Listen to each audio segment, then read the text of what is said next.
Welcome to the stream, man.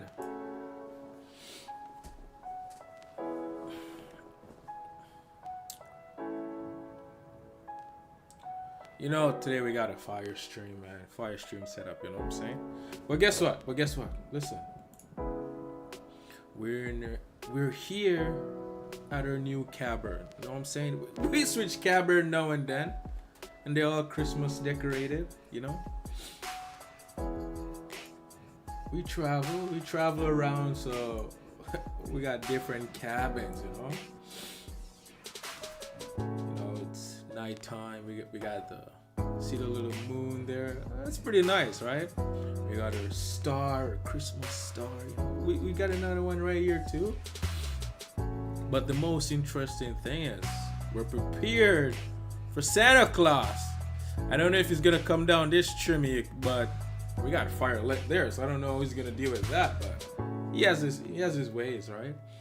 We got our 3 stockings set up, you know, for the presents.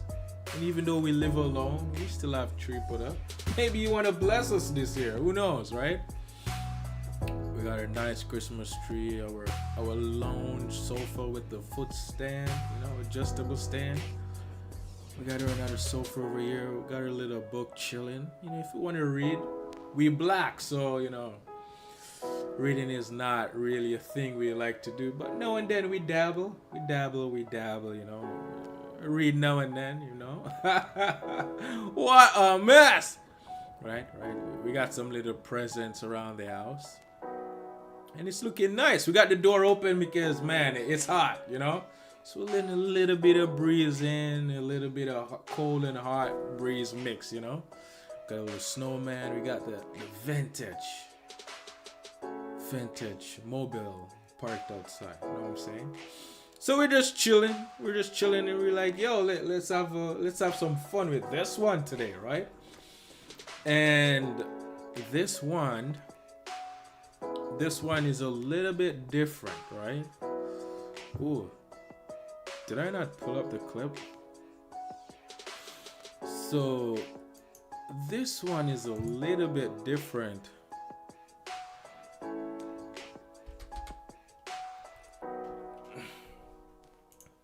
Oh, let me answer this guy.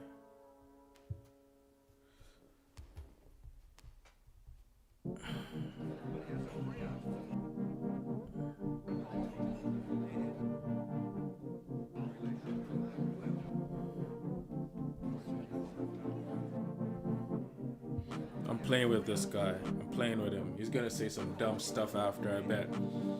But I'm just playing with him.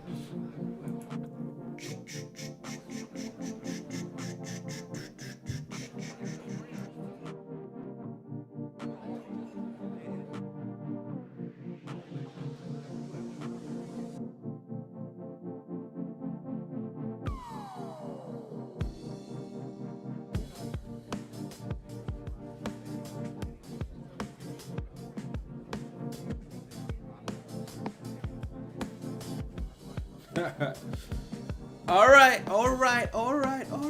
right. Let's see what we got here. So,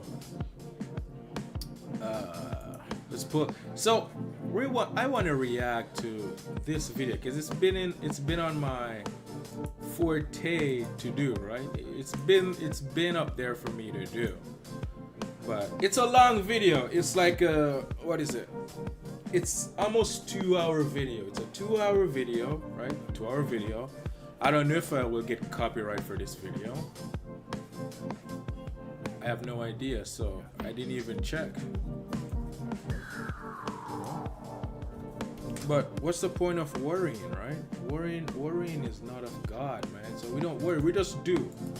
Because a lot of stuff I've done, and I'm like, oh, I'm gonna get copyright for it. I just do it, and you know, it do for itself, right?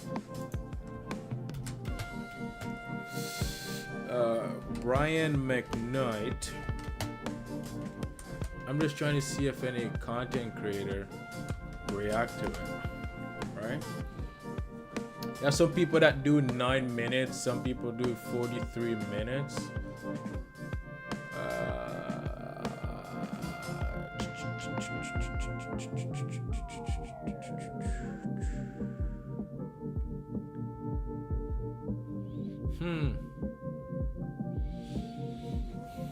Not too sure, but we're just gonna fly high and hope the sky's clear.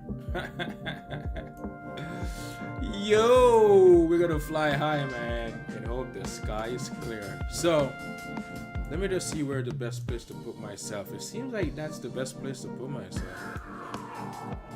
Alright? Or I could go at the bottom. I like being at the bottom.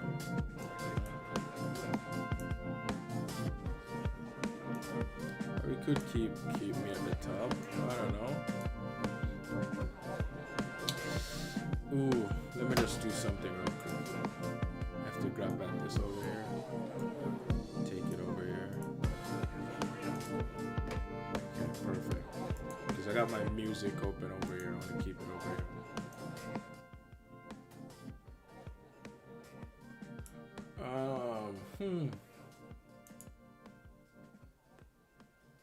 Ooh, that's nice. I may have to set that up at some point. It says audio/video filter. Interesting.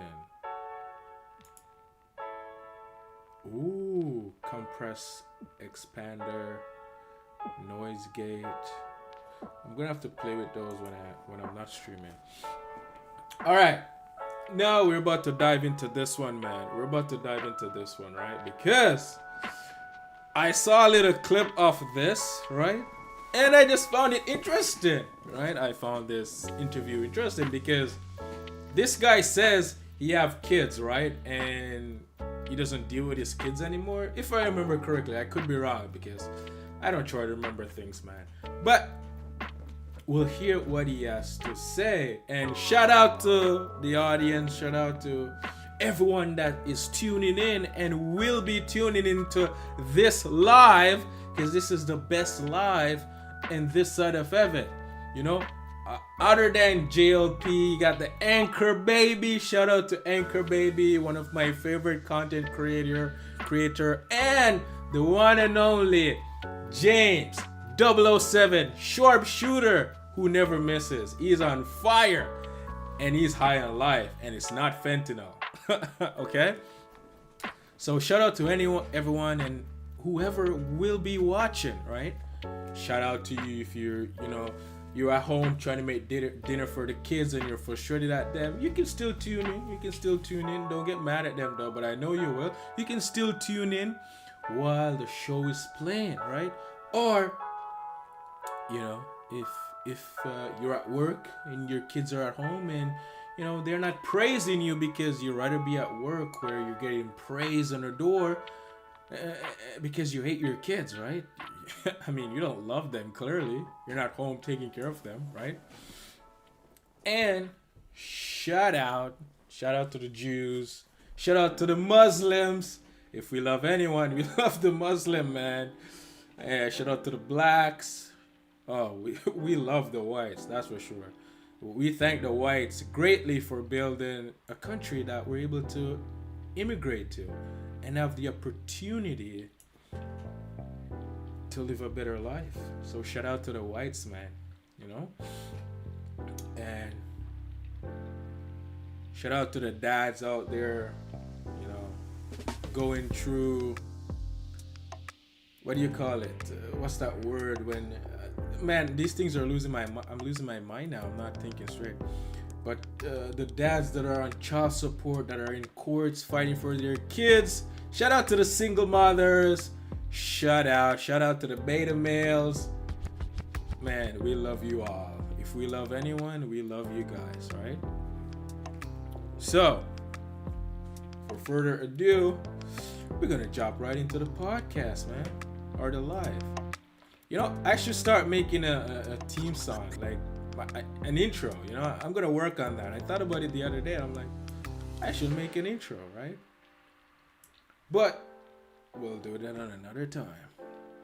So let's hop right into it. What's going on is Anton from AntonDaniels.com. I appreciate you guys for continuing to rock with me. As usual, I got a special guest, but let me introduce this person a little bit differently because going forward, I made up in my mind, I only want to talk to people that I feel like I can get true value from. People that... Okay, you're all about yourself. You really don't want to help anyone, but let's just skip ahead. I know you were born in Buffalo, New York, right? Ooh. I know you were born in Buffalo, New York. You really do, man. It's like, Yeah. That's kind of who I've always been. It's like the last couple of years you've kind of set the internet on fire, and we're going to get to that. But I want to discover you as a person, because I believe that there's more to you than just what the blogs put up. There's more to you than just what people create a clip of or a narrative. And so if we can, I would like to start from the very beginning. Not so much of your childhood, but I know you were born in Buffalo, New York, right? Correct. And then raised in Orlando. So we moved to Orlando when I was 9 or 10. Okay. My dad worked in aerospace. Wait, it seems like we got ourselves a one viewer here. I don't know what that is, but shout out.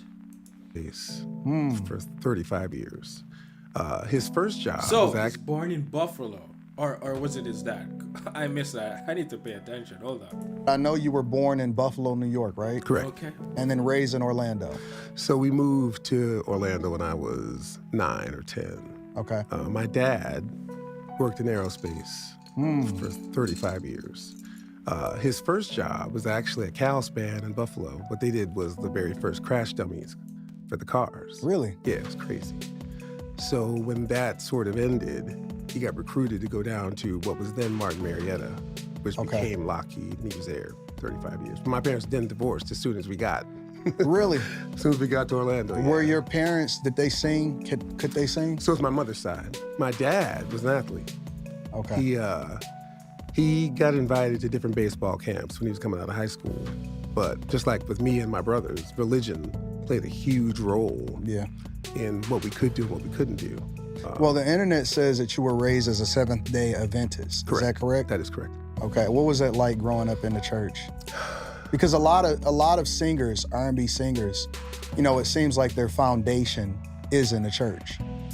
Yeah, we sang, my brothers and I, we had a barbershop type quartet, and my grandfather in our church in Buffalo was the minister of music. So the Okay. entire choir was our family. Yeah. So when you were big enough to put on a robe, you were in the choir. Was it a small church or a medium-sized church? It's hard to know when you're a kid. Yeah. You know, because everything's so big. And now as an adult, I've gone back and they knock. That is true, right? When you're a kid, everything seems so big, but when you grow up and you go back and take a look, you're like, wow, right? that church down, so it's not there anymore. Oh, really? So it's hard to, I thought it was huge, Yeah. but it's hard to really know. And But it then was. from Orlando, you moved to Los Angeles. So I went to college for almost 2 years in Huntsville, Alabama, at a Seventh-day Adventist school called Oakwood, then Oakwood College, now Oakwood University. You know, it's interesting. I just realized that he said he wants to get to know him, but get to you know get to his past and what he did and what he's accomplished in his childhood and all of that.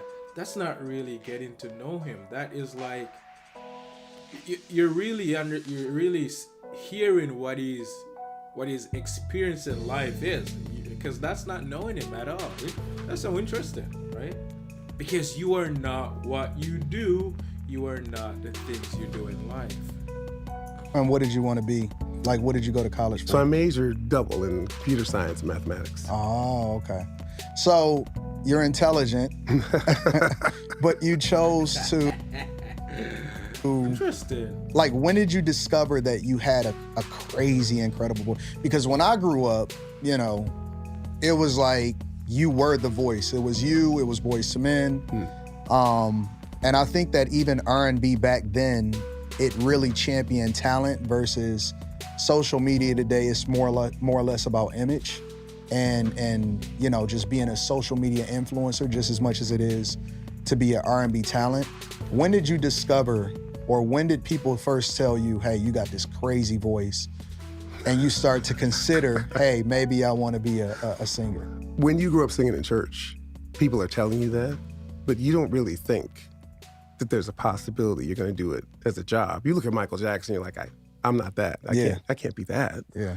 It wasn't until I actually started writing the songs in my head that I realized that I wanted a job writing songs. So you just wanted to be a writer? Yeah, the concept, of course, because if I go and try to be an artist, coming from a Seventh-day Adventist background, Yeah. where my brother, who sings in Take Six, he's the founder of Take Six. Right. You know, they went the gospel route. And God bless them for that. I couldn't do that because I knew that my life would have to be together. If I decided I couldn't be a hypocrite and be up on a full, I grew up playing in churches. I learned to playing in churches. Yeah. And when you are a church musician, you get to see behind the curtain. Yeah. About Wait, what does he mean by that? Actually, let's go back a little bit, because he said something about being an hypocrite. You got this crazy voice, and you start to consider, hey, maybe I want to be a singer.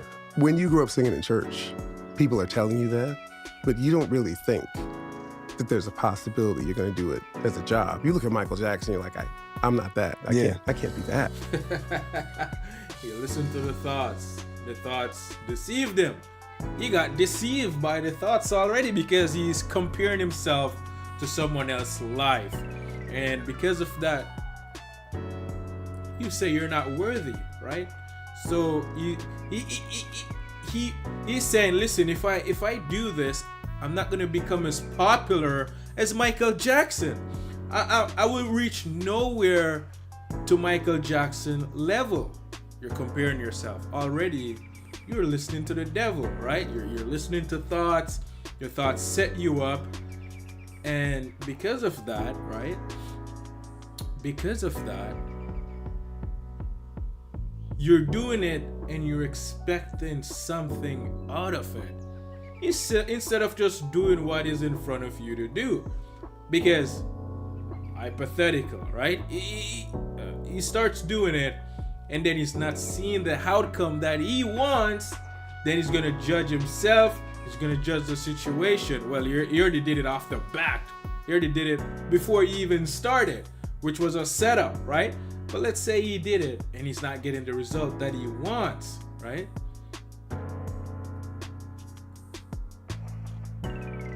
He's not even realized that he's actually he's not living his own life.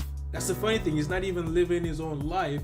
He's living the life of this illusion of thoughts that are from the devil. He's living a life which is of the devil's life. The devil is living his life for him, which is interesting, right? Which is very interesting. Yeah. It wasn't until I actually started writing the songs in my head that I realized that I wanted a job writing songs. Okay. So you just wanted to be a writer. Yeah, the concept, of course, because if I go and try to be an artist, coming from a Seventh-day Adventist background, Yeah. where my brother, who sings in Take Six, he's the founder of Take Six. Right. You know, they went the gospel route. And God bless them for that. I couldn't do that because I knew that my life would have to be together. If I decide. Interesting. So is he saying? So is he? Let me check if my mic is loud enough for this music.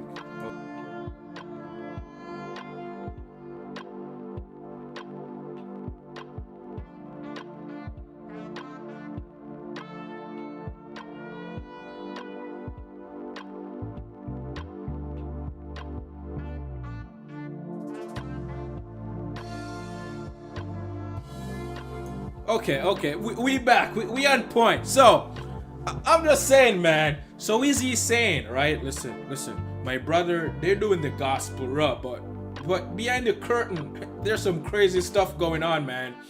And they're singing the gospel thing, but behind the curtain, they're hypocrites. Is that what he's saying?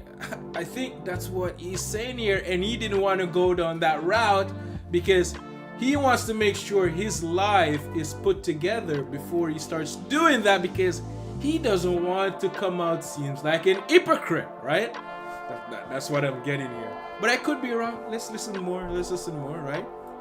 I couldn't be a hypocrite and be up on a, I grew up playing in churches. I learned to play. But look at this. Even though he's in church, his life is not even put together. And what is a life that is put together, right? Who knows? But I guess maybe we'll find out. Maybe we'll get to touch on that topic, right?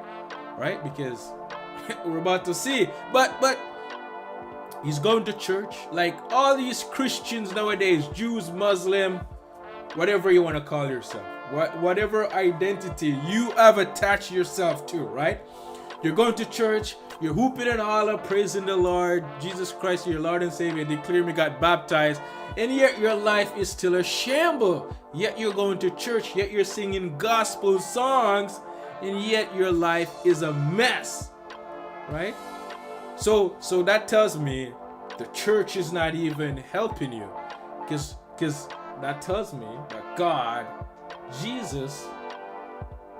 and Jesus is not in religion. They're not in Christianity. They're not in Allahu Akbar. They're not in your religion. They're not in the Jews.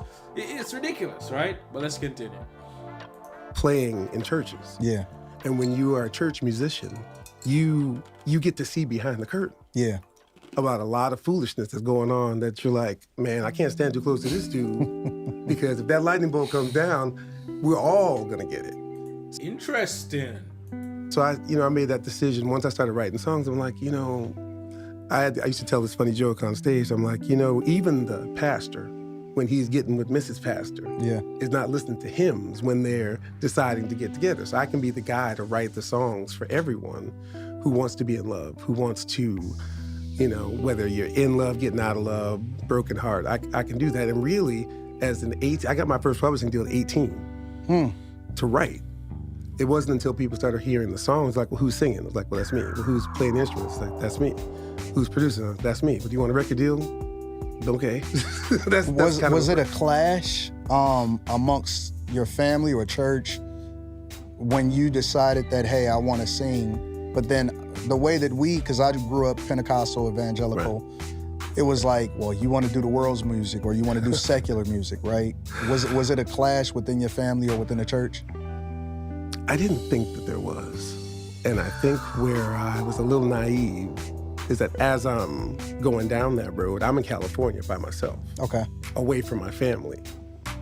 Whatever they were dealing with at home because of the decisions I made, I don't know. I mean, my mother and I talked about that before she passed, that there were a lot of things that she dealt with, and that's a whole other story about, doing things and doing the right things and doing things not to embarrass the family and that kind of thing that we can get into. But for me, I was very singularly focused on what I wanted to do. Yeah. I had a plan. I knew that if I sign this deal, I'm going to write the songs, period. Mm-hmm. If I do any of this, it's really my decisions. And I'm okay with making those decisions as a 20-year-old, if they're the right ones or the wrong ones. It has to be me. I suppose they could have called all the greatest producers in the world to come in and the greatest writers, but hats off to Ed Eckstein, who signed me, that he saw something in me that, my first deal I signed at 20, but my record didn't come out till I was 22, almost 23. Right. I developed. So did you have like an A&R? Because today, it's almost as though the artists, they have to come already with a following, already put together, it's almost like they're just signing distribution deals. Right. And there is no development, artist development, learning how to write songs, vocal coaches, whatever it is that it takes, depending on, which genre of music that you exist in. Was there an A&R and was there more of a development process? Even to the point to where, I'm from Detroit, so I grew up.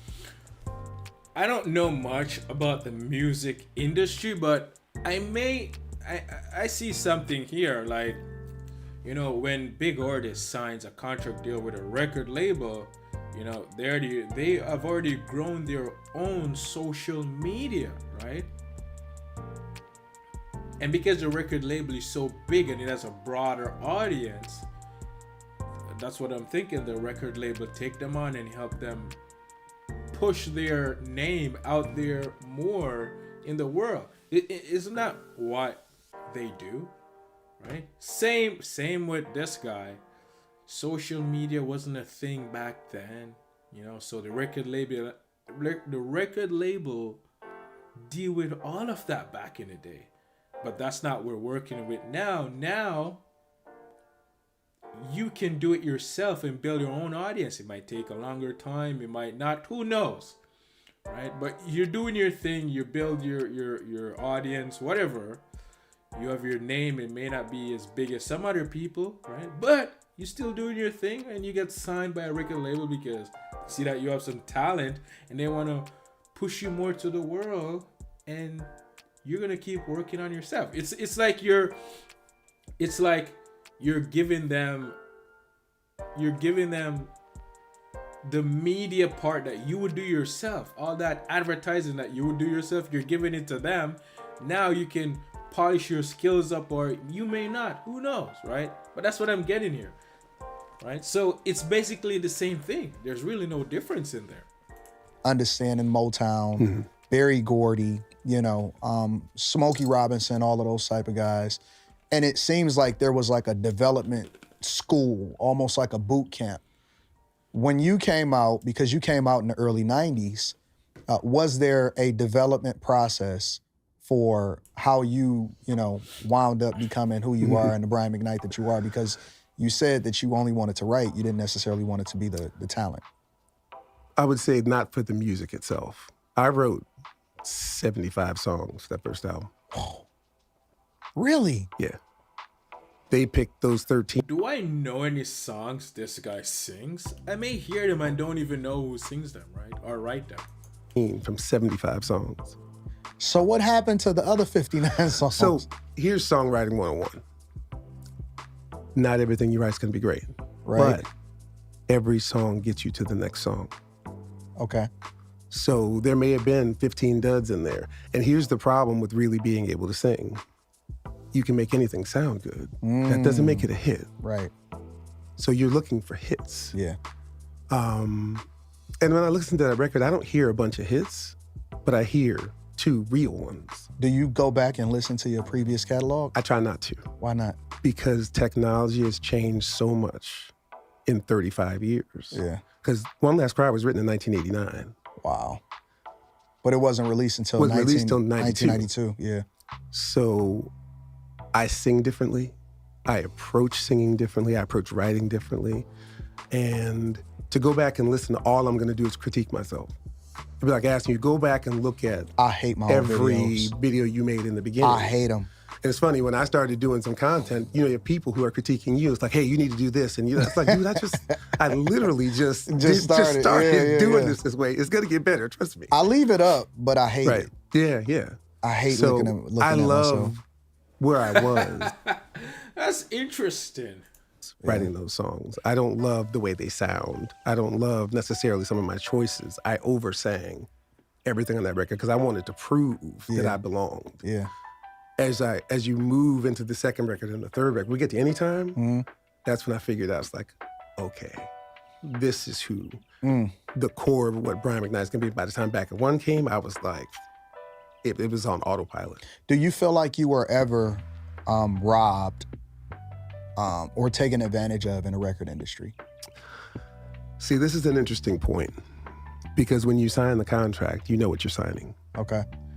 You can try to lie to yourself and not say that you see what's going on. I just don't think we understand what's actually happening. Somebody is paying all the money for something that you're doing, which means they're going to make all the money back before you make a dime.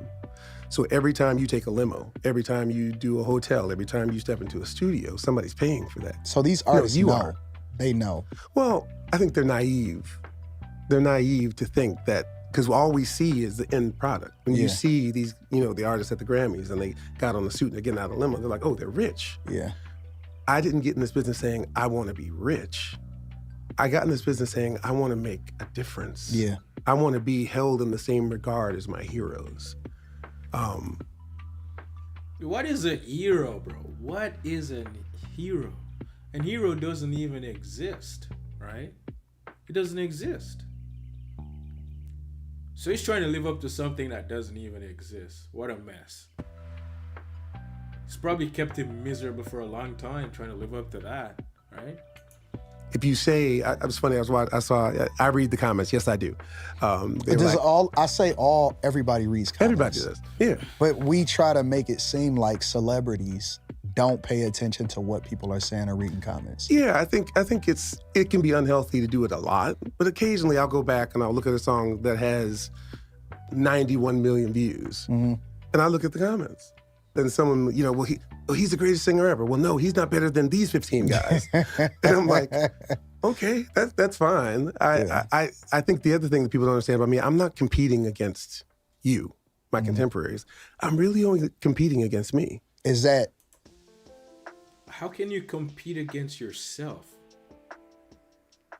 I mean, I understand what he's saying, but I don't know if he understands what he's saying. How can you compete against yourself? The only way you can compete against yourself is that you're judging yourself. And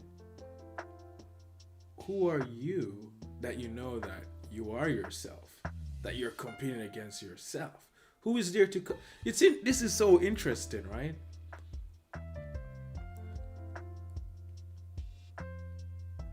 First he says he wanted to live up to his heroes, which means maybe he outgrew that, right? Maybe he did outgrow it, right?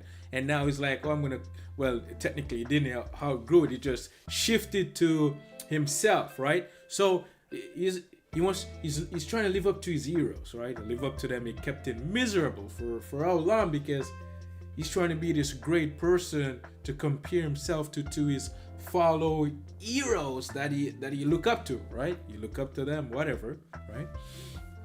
He's probably grind day and night all over, just go crazy trying to get there, right? He get there to some level, maybe not to what he want, but he get there to some level, and he realize what he's looking for is not even there. It's not even there, right? It's not even there. And then he's like, you know what? Let's compete against myself, but yourself, what does that even mean? You're gonna compete with yourself? What, so you can, the older version of yourself, you want to be better than that? Is that what you're saying? And what there is no self to compete with, right? There's no self to compete with. What self? And you're only judging yourself, creating another identity so you can compete it with it the next day or a couple weeks from now or whatever.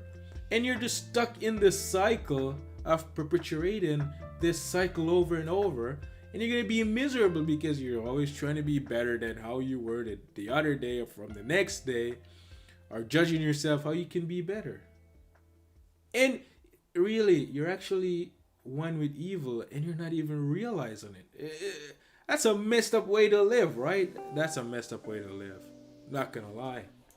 A newer mindset and development versus what it was back in the late 80s, early 90s? Well, when I started, I was competing. Yeah. Once you start having hits, now you got to beat those hits. Oh, okay. Now I got to do better. My first record did almost 2 million. My second record didn't do 1 million. So now I'm like, well, what happened? Yeah. What did I do? It wasn't, who beat me. It's like, as the person who is creating. This guy it's interesting.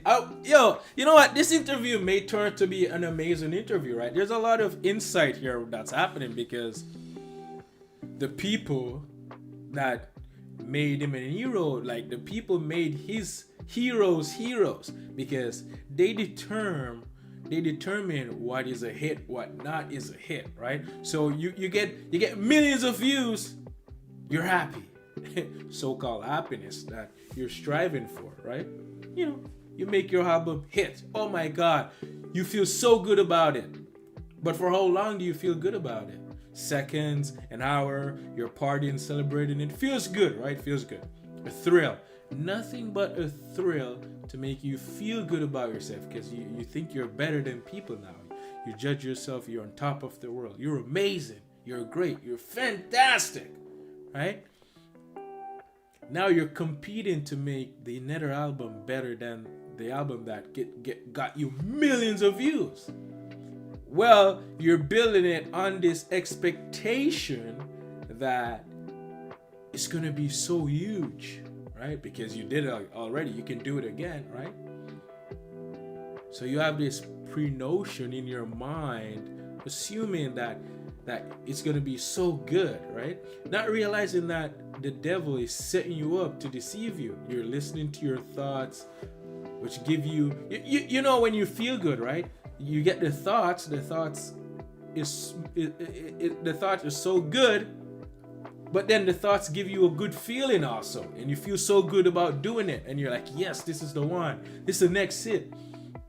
It's a setup, because you're not only being set up by the people in the world, you're being set up by the so-called self that you're competing against, right? The thoughts, you're competing with the thoughts, you're not even realizing. So now you're like, whoa, okay, great idea, great music, da da da.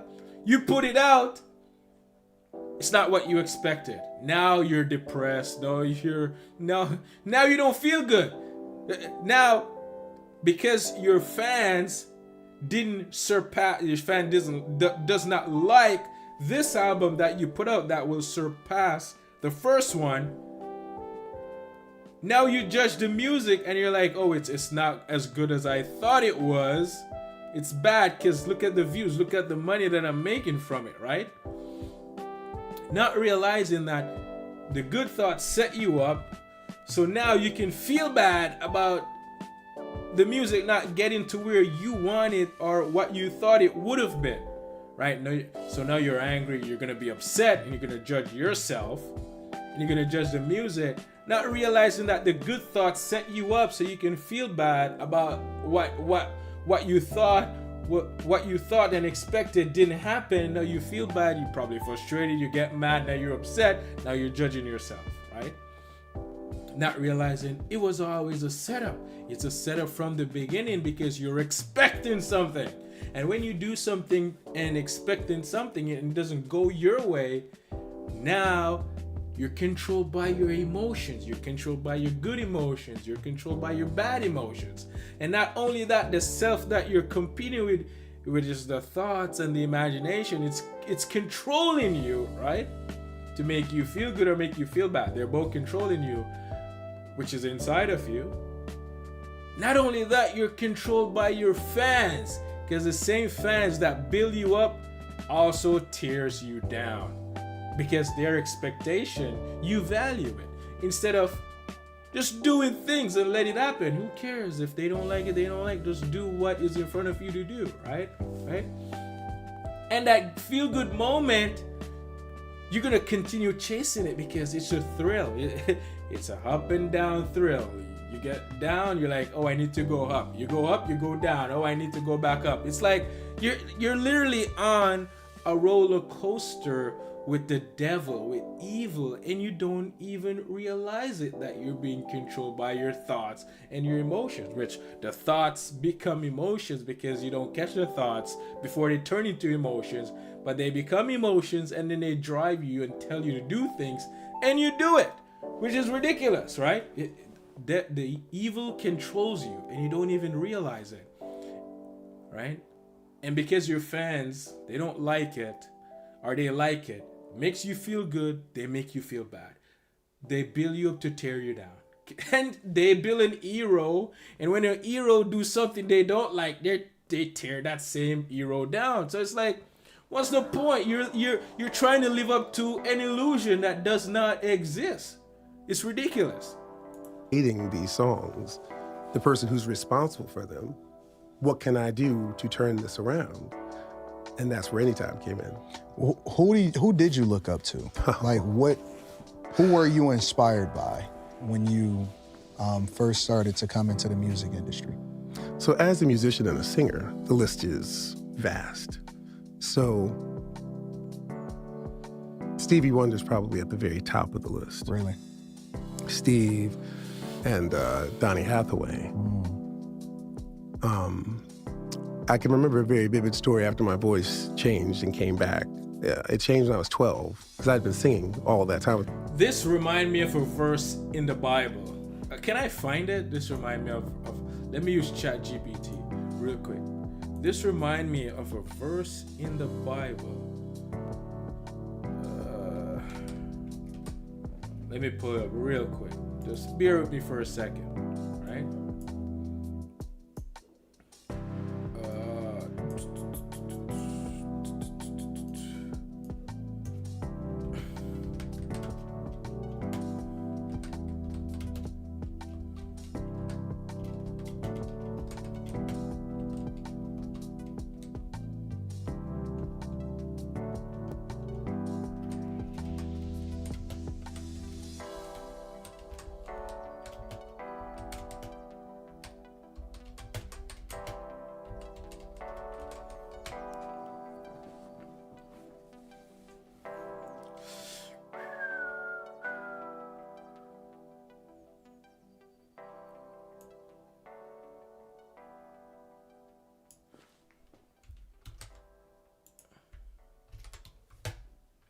Find me verse.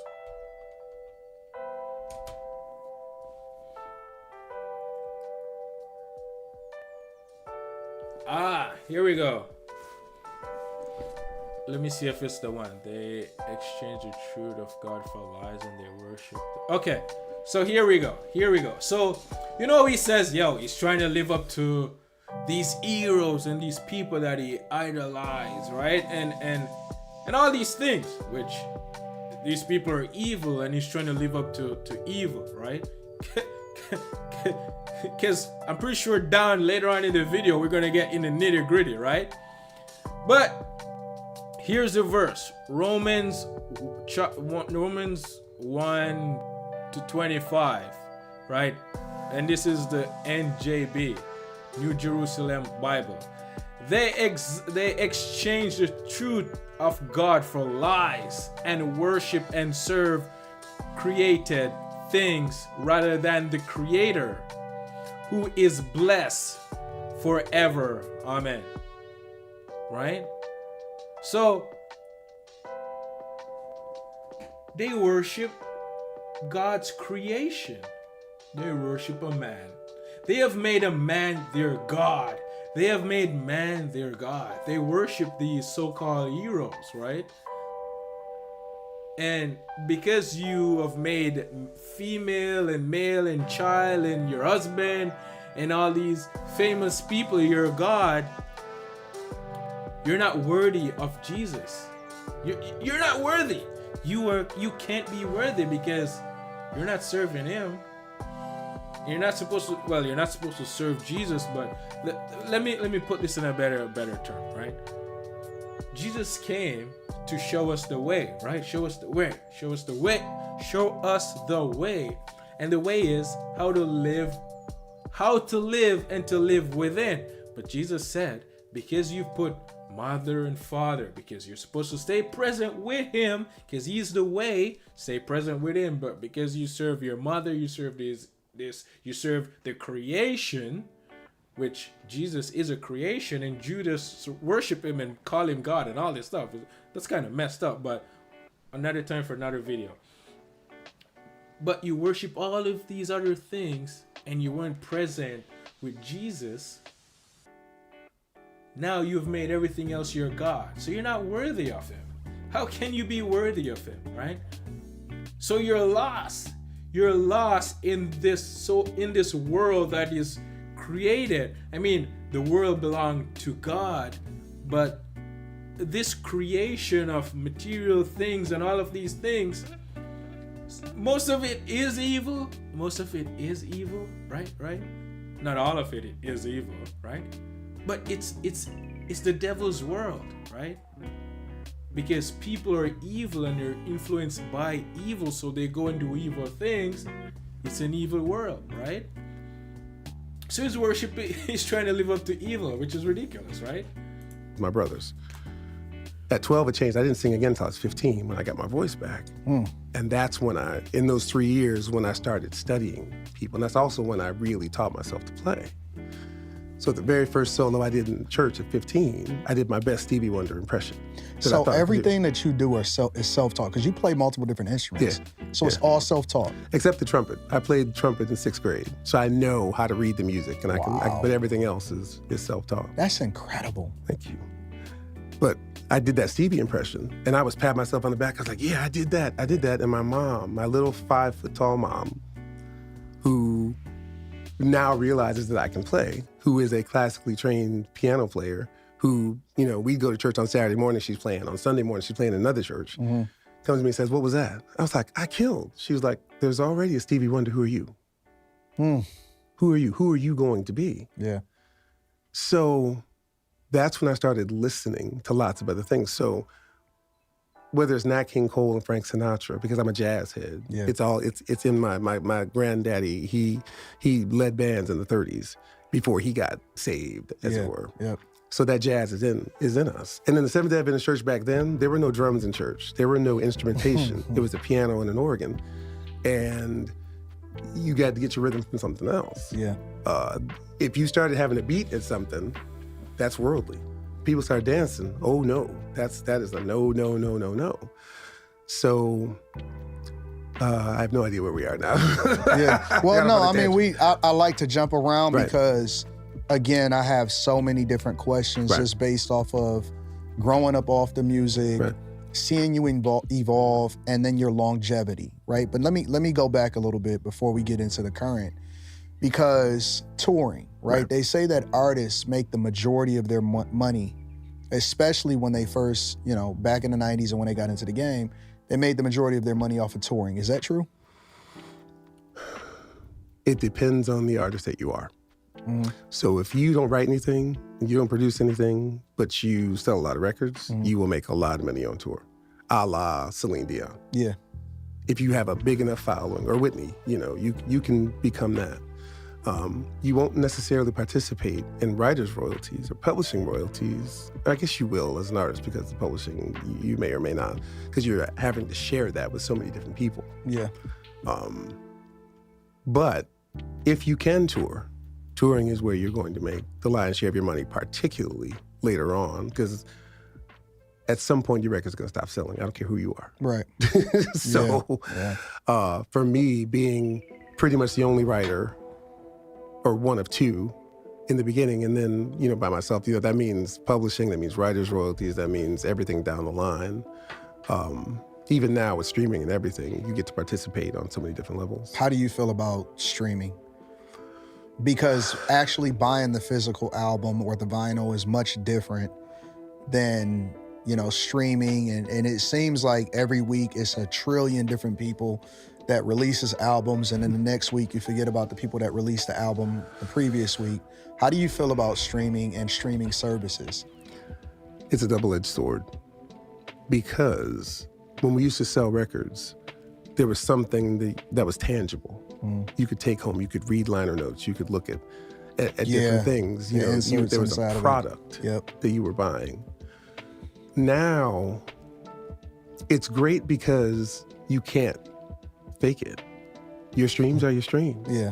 Pretty much. I mean, there's been some conjecture about that, but for the most part, your streams are your streams. And now people are in control of what they listen to. Yeah. The radio station's only gonna give you 35 songs this week. That's it. You can now go to Spotify, you can go wherever you stream music and listen to what you want to. The problem is that the lion's share of that is free. Yeah.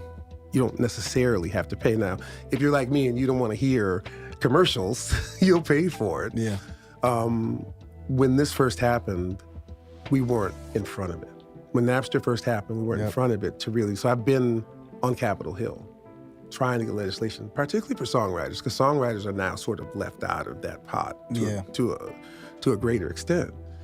And the crazy thing about that is I'm on Capitol Hill with my wife, who was then my girlfriend, and I'm going into these senators' offices, and they're like, Brian, why are you upset? You have a hot girlfriend. I'm like, what? I can't, Anton, I'm telling you, it happened at least 4 times on that trip. And it just gave me such a bad taste in my mouth, because the lobbyists for the streaming companies were there the next day with checks. We're just trying to get some rights for some writers. I'm there. Rob Thomas is there. The head of ASCAP was there. We're all there to advocate for songwriters. Right. And it just seems like we're the forgotten ones when we are the most important people to music. Mm-hmm. Without the song, what do you got? What do you think about the state of music today? Because I see it, I don't see a lot of R&B Well, you're saying the state of R&B or the state of music? Well, the state of R&B. Okay. I want to say the state of R&B because I want to be very specific. The problem is that we're calling it R&B. Oh, okay. I got what you're saying. Even us, in the 90s, I didn't sound like the Temptations. I didn't sound like Smokey. It was a disservice to those. Shout out to the Temptations, man. They make really good songs. The Temptations, really good songs. That came before us to label us the same as them and then compare us to them the same way. It is a disservice to take the artists of today who are just creating the music that they've been blessed to create and to compare them to us. I think that it's wrong. I think that that's something that should be discussed because when somebody puts their pen to paper and they go in the studio and they create something, it's still something. Yeah. Now, I remember my parents did not like what I listened to at all. I don't think any parent does. You know, I'm 56 years old. Yeah. I may not understand it, but somebody's sure streaming the heck out of it. Yeah. So I don't think that it's in bad shape necessarily. I think that the business of music is in bad shape, particularly for the artists and for the writers. But more music is being made than ever has been. More people are listening to music now than ever has been. Yeah. So it's really which perspective you come. I used to be one of those guys. I used to be, man, what is this music? And David Foster took me to the side. I said, hey, man, don't be that guy. Don't be that older guy who can't appreciate the fact that somebody's still creating something. Right. And it gave me just a whole different perspective on where music is and where we've always had this discussion.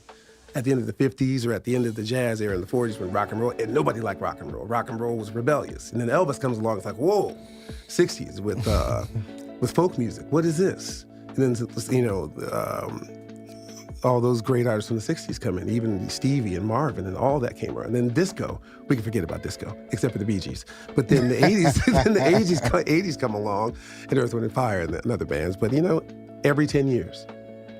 Now I think it's less, probably every 5 years, or maybe every 3 years. But it used to be about every 10 years, there's going to be remember the 80s, you got Richie Zambora on top of a mountain playing a guitar solo. As soon as grunge came along, that was the end of the guitar solo, the end of the hair bands, and that took over. Now there's no more rock bands at all. But yeah, there aren't. Yeah, you know, it's cyclical. We keep saying, "Oh, it's going to come back." I don't know. You are one of the most, if not the most, Grammy-nominated artists that has never actually received the Grammy.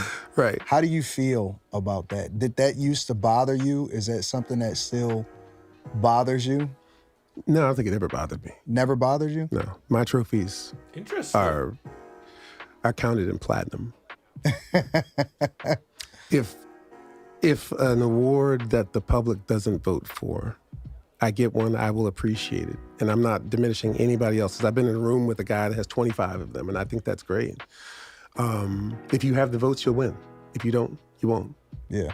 That's how it works. You don't feel robbed? No, not really. My brother's got 10. And most people don't necessarily know that. I think. Listen, just like an Oscar, it's all subjective on some level. You know, it's like I can't worry about if I got in this to get an award. I'm in it for the wrong reason. I look through the comments. Interesting. That's an interesting take. Ooh. The green looks nice. We'll keep the green. The other night, my wife, who sits sort of in the back watching the show, is filming a woman on the front row who is in tears, listening to me sing this particular song. What could be better than that? And that song is 30 years old. Do you even realize how great your voice is? Cause you live with it. You know it's yours. And it's, the quick answer is I remember having this conversation with somebody before that if Tiger Woods at a press conference after he just won the Masters, right, and someone says, well, Tiger, how'd you do it? And he said, man, I'm Tiger Woods. Yeah. I wouldn't be angry because I know that he's put in the work. Yeah. I put in the work and I care that when people come to see me that I am as good or better than what they thought that I was. And if that means that I know it, I know what I'm capable of. I very rarely reach that potential in my own mind, but I get damn close. That's where I'm coming from. I don't know. I don't know, because there may be a kid out there who can blow me away just by stepping into the room. I'm not so sure about that. But for me... I'm not so sure about that. For me, can I come up with this change, and can I sing in a way that moves you and didn't do it over and over and over again? Yeah. That's all that matters. All the rest of it doesn't matter. Because I've seen people who aren't that musically talented fill up a stadium and kill. Yeah. So that's the thing about music. It's not like sports. Yeah. If you go out and drop 50 Austin Reeves dropped 50 the other Yeah, night. he did. And he's He did. killing it. He's still killing killing it. Yeah. You know, when LeBron and Luka come back, Yeah. are they going to that's gonna recognize change. that he can, you know what I mean? Music isn't like that. Yeah. Because at the same time, I've heard people, because now everything is filmed, Yeah. you know, people say, I saw so-and-so. I saw their concert. Well, did Yeah. you hear the concert? Did you hear it? Did you just see it? You know, so if you love the person, it doesn't matter. People's favorite artist is the greatest singer in the world to them. So I have seen my fans say that I'm the greatest singer in the world to them, and that's all I care about. When you got into the industry, I know that you were more focused on being a writer Okay. than you were a singer. We're gonna skip ahead. Oh, here we go. We're gonna skip ahead a little bit because, yeah, the music thing is, yeah. It's nice. Yeah. So you're moving so quickly. I promise you, it wasn't until the end of the Back at One tour 10 years later that I finally took a chance to breathe and was like, whoa, I have arrived. Because now we're in stadiums. Now it's a whole different thing. But all the work that it took to get there, you don't have time to go, what am I feeling? How do I, you know, you're just working. I was just working. Yeah. How do you maintain a relationship at that early of an age? How old were you when you went on your first tour? I was 22. And then how old were you when you first got married? 20. How does that work? What does that look? Okay. And I'm gonna tell you why I say that, because people today with, you know, relationships are really a big thing. You have women decentering men today. You have men red pilling and saying, you know what, I see what the reality is, and I'm not really sure I want to do this, because just as much as I want to get married, I'm just as fearful of divorce. But back then, it seemed like it was a lot different, and maybe it was just because we didn't have social media. But then you factor in the fact that, you know, you explode after you get married, right? So what does that look like? How did you meet your first wife? So let me preface all this by saying that I hope, and the reason why I decided to do this with you, there might be a dude out there right now who can learn from all of my mistakes. And that's what this is about. It's not about airing out this or doing that or talking. This is, you know, two men talking about how men who are now older can mentor these younger guys into not making, you know, a smart man learns from his own mistakes and a wise man learns. Let me preface this by saying that we never talked about this on the phone. And never. We've had numerous conversations on the phone. As a matter of fact, I want to let you guys in on a little secret that when we were introduced to each other and when we started interacting with each other, we never talked about interviewing. We never talked about sitting down. And this has been over a couple of years, I believe now. Yeah. And so we just have a normal, organic friendship / relationship connected by different things that we see happening in popular culture, so on and so forth. So us sitting down right now is really a surprise probably to you and me, because I think that it's an opportunity for you to tell your story, considering, and I want to hear the whole story, considering all of the narratives, that's been created. And that's why when I'm asking these questions, I'm asking it because I want to get to the foundation before we get to the truly understand where we at, right? So how did you meet your first wife? Our two families are two prominent families in the Black Adventist Church. Okay. We both met at the college where I was going. Church girl. You met a church girl. Okay. Just cool. She came, I was a sophomore, she was a freshman. You know, we kind of started dating, whatever. Long story short, the next year she gets pregnant. Whoa. And because these two families, this is back when shame was a real thing. I know, yep, I get it. I already know. And that whole school year, I'd been in the studio every day. I was this close to a deal.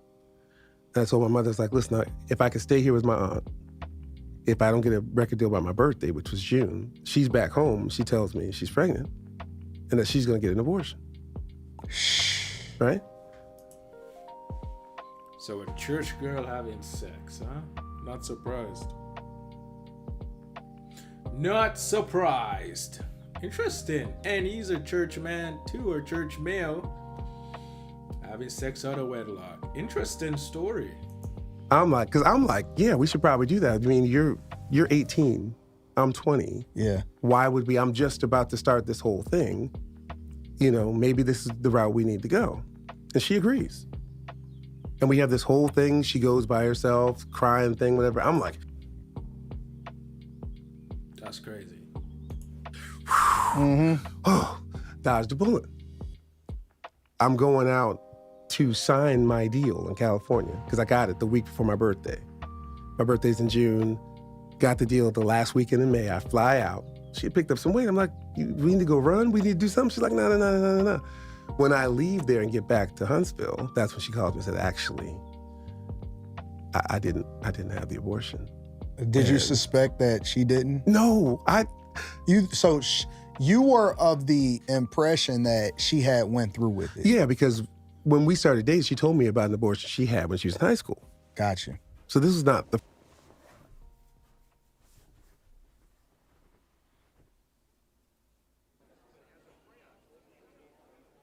High school, bro. That's crazy, bro. That's crazy. And you still end up with this woman. Yo, that's ridiculous, bro. But you know when you're in love, you're blind and you can't see? That's crazy. first time this happened. Yeah. And, you know, I've said all this before, so I'm not. Yeah. It's not new information. It's not new. It's not new information. So now I'm like, It's new to me. I got to tell my mom what's going on, because now we're past the time for all that. We got to figure out what's going on. You hadn't signed your deal yet. I signed my deal. So you signed your deal. I signed my deal. Got you. I'm signed. I'm good Do to you go. think that played a role? Was that a factor? We'll talk about that in a second. Okay. I don't think so. I think there's a whole other sinister thing that happened, in my opinion. But my mother, who... What are you talking, bro? She told you from the beginning that she's crazy. She had an abortion before in high school. She's a church girl. You're a church guy. She manipulate you. I don't know if she manipulate you to have sex, but normally that's how it goes, because males are weak to females, right? So guess what? She is sexually active. You know, she wants to feel good about herself. She wants to make love. She wants that good feeling, right? And you know, she wanted, and you gave in to her. You guys have sex, even though she told her she's crazy, because a woman of God having sex, that's not a woman of God. Just saying, man. You know what I'm saying? And you got caught up into it. Once you have sex with her without being married, you're lost to the cause, man. You're a lost cause at this point. But let's hear all this story and go down the hill. played the piano and was singing in the choir every week.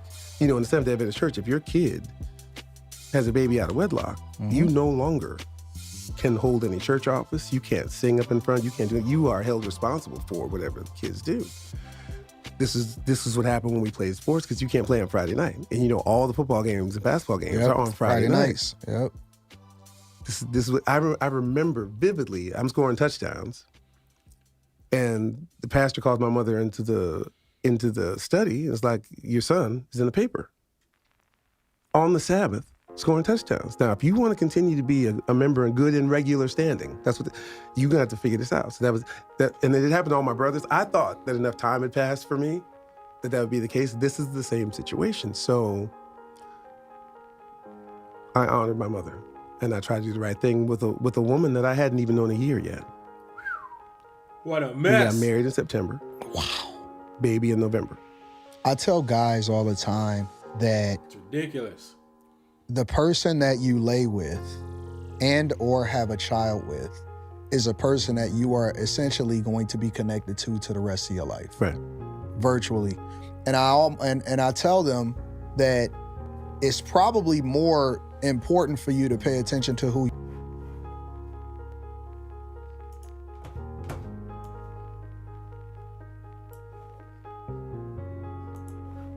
you have a child with. Because I see a lot of people, they are concerned about divorce. They're not necessarily concerned about who it is that they have a child with. So you telling this story, Yeah. but then also at the same time doing the quote unquote right thing, because I was born and raised in a church also. And so it was the same thing as far as the different things. So you didn't do the right thing. It was peer pressure. Well, the church have these rules that you have to follow.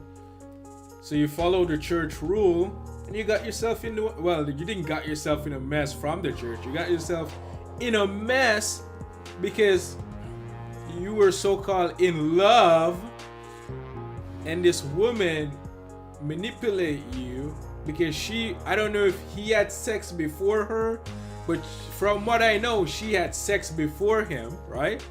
And now she's sexually active and she wanted sex and he gave her what she wanted.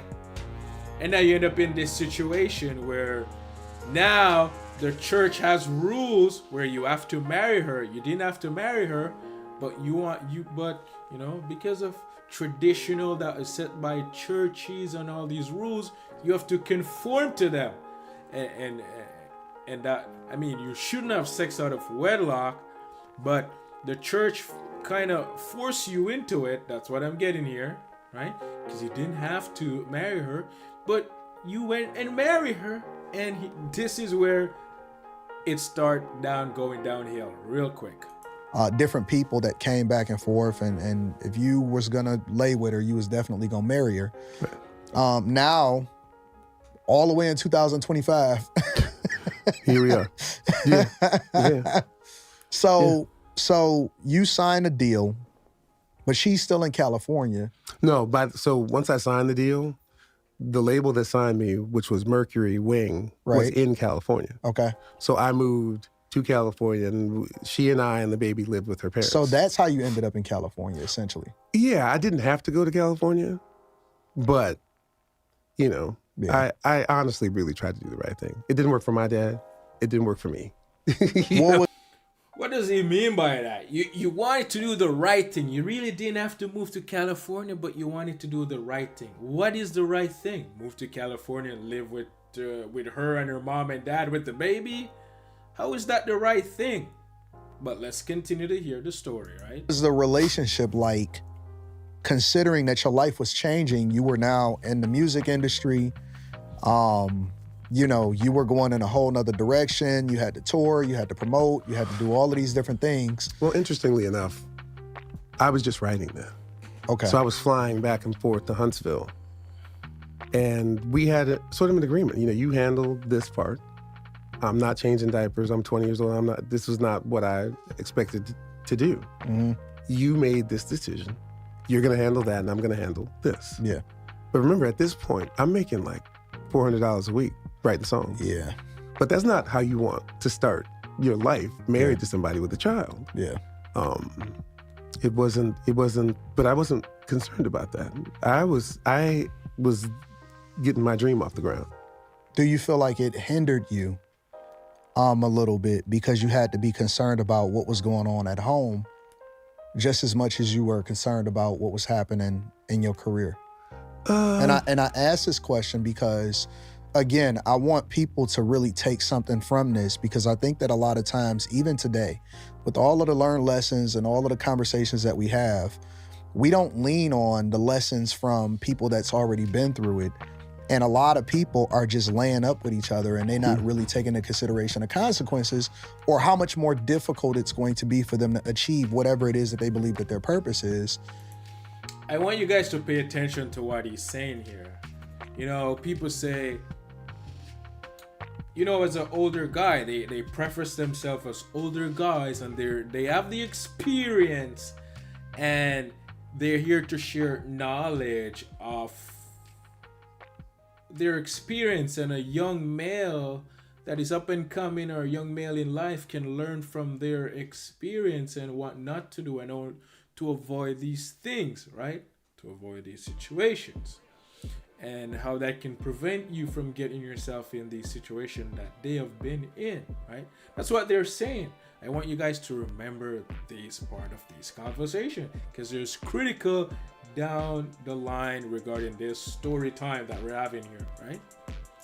You know, once they get with that girl. And I'm not even sure what they're gonna say, but but normally I won't even spoil it, but let's listen. And once their lives are changed forever, because you can't take back what it is that that you're into.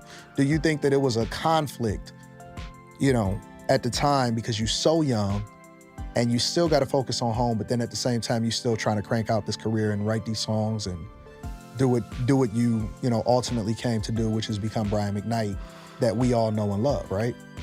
I don't think I was concerned at all. Really? Anton. I think when you make that bargain, you say, hey, you're going to take care of this. This is your responsibility. And they say, got it.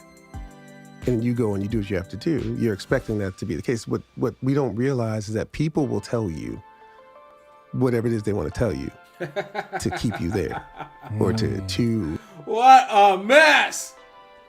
Interesting, right? Very interesting.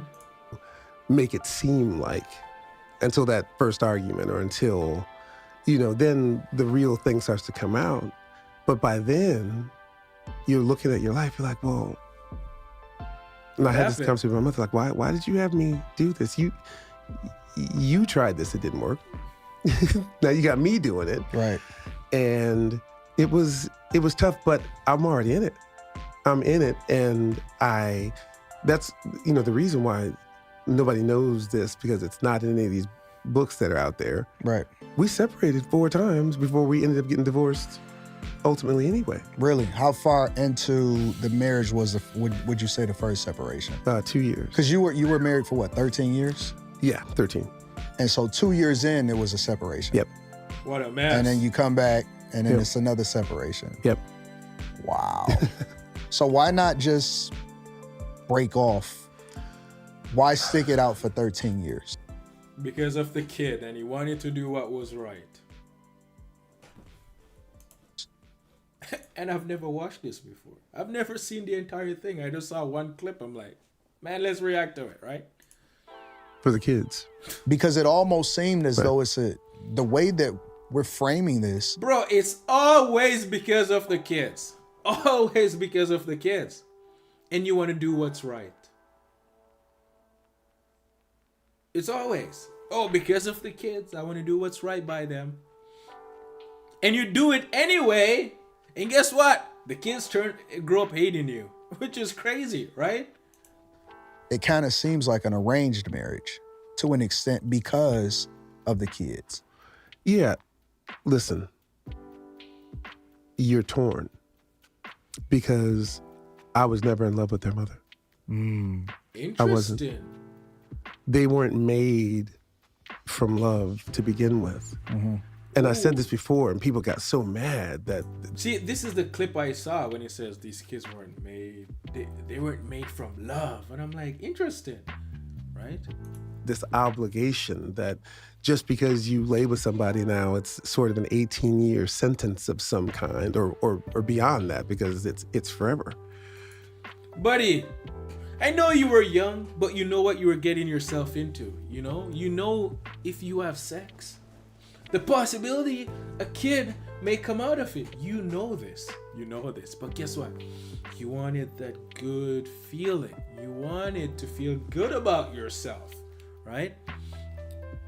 Because she makes you feel good. She controls you. She literally controls you. Because by giving you the drugs, which is sex, and you're a sex addict, because the one time you have it, it feels good, you want more, right? She give you what you want, and now she controls you. She controls you. Because she knows what you want, she knows what makes you feel good, right? So you know what you were getting yourself into, so you can't be out there complaining now that, and you didn't have to marry her, but the church with your traditions force you into it. This was not a relationship by God. It just wasn't. This was set up by the devil. and you fall right into the devil's trap. Because a girl that is in high school that already had an abortion is crazy. And her parents are so-called Christians. And they go to church every Sunday and they praise God and their Lord and Jesus, their Lord and Savior, and all of these BS, bogus speech, right? And now you lay with her, you get her pregnant, and now you have to marry her. It's kind of crazy. You didn't have to do that, but it's a church tradition. So what does that tell me? The church have traditions that are from the devil? Really? And there's resentment there. That, but at the same time, you do have these children, and you want to try to do your best to do right by them. And in a couple of those separations, especially with the younger child, he didn't know me. That's crazy that he says there's hate there. Interesting. He'd come over, he dropped off at my house, and, he'd cry for however long, and he wouldn't want to be there. And it's understandable why he wouldn't. If we were never supposed to be together like this in the first place, but we have these children, it's a two-parent situation. It's not one. Yeah. It's not, we both have to do what's right for them. And you're right. What we should have done was just separated for good then. Yeah. And we didn't. And the last separation. How much kid did he end up making with this woman? He made the first one with her. He claimed he didn't love her. But yet he ended up making more kids with her, bro. That's ridiculous. And he knew, so-called, he didn't love her. He didn't love her, right? The so-called good feelings. But it's a lie, because the good feeling that she gave him when they have sex, that's love. That's what people call love. The emotional feeling that you get from another person, that is love, right? And she give you the sex to make you feel good, and you tell her nice things and say good things to her to make her feel good. Both of you controlling each other. And there's no God, there's no Jesus in that relationship. All just devil. The relationship is full of evil. It's full of evil, right? Because you end up making how many kids? I have no idea, but it's not one. It's definitely not one, right? I don't remember if he said it. Maybe I missed it, but it wasn't one, which is crazy. You guys shouldn't be together, but yet you end up making more kids. It's just ridiculous. That tells me you can't even control yourself, which no one can control themselves, right? But that's what it's telling me here, right? That we had, and we came back. It was because of that. It was like now he's, I was 98, so he's 6, and he's still feeling that way, even though he's been living in the house with me, and now he's back gone again. And I was just like, listen, I need some time so I can have a better relationship with him. Yeah. And ultimately, once I felt like that was the case, it was time to move on. Yeah. What about, what was the nail in the coffin? Because see, you had been through the separations multiple different times, right? But then eventually, you guys come to the conclusion, all right, you know what, we just gonna go our separate ways. What's that nail in the coffin that then leads you to say, or leads both of you to come to the conclusion that you guys are no longer good together in any capacity, regardless of whether or not you have kids or not? I think we always knew we weren't that. Okay. I think she may have been lying to herself if she thought otherwise. For me, when I realized I could parent those boys without her, I could be a good parent. I could be there for them, and I could give them what they needed from me without being married to their mother. Yeah. Do you think that... Did I miss something here? Wait, I think I missed something here. What? Hold on. Separations multiple different times, right? But then eventually, you guys come to the conclusion, all right, you know what, we just gonna go our separate ways. What's that nail in the coffin that then leads you to say, or leads both of you to come to the conclusion that you guys are no longer good together in any capacity, regardless of whether or not you have kids or not? I think we always knew we weren't that. Okay. I think she may have been lying to herself if she thought otherwise. But wait, weren't he lying to himself too? He had more than one kids with her, if I'm not mistaken here, right? How many kids did this guy have with his first wife? Hold on, let me look this thing up, because this is crazy, right?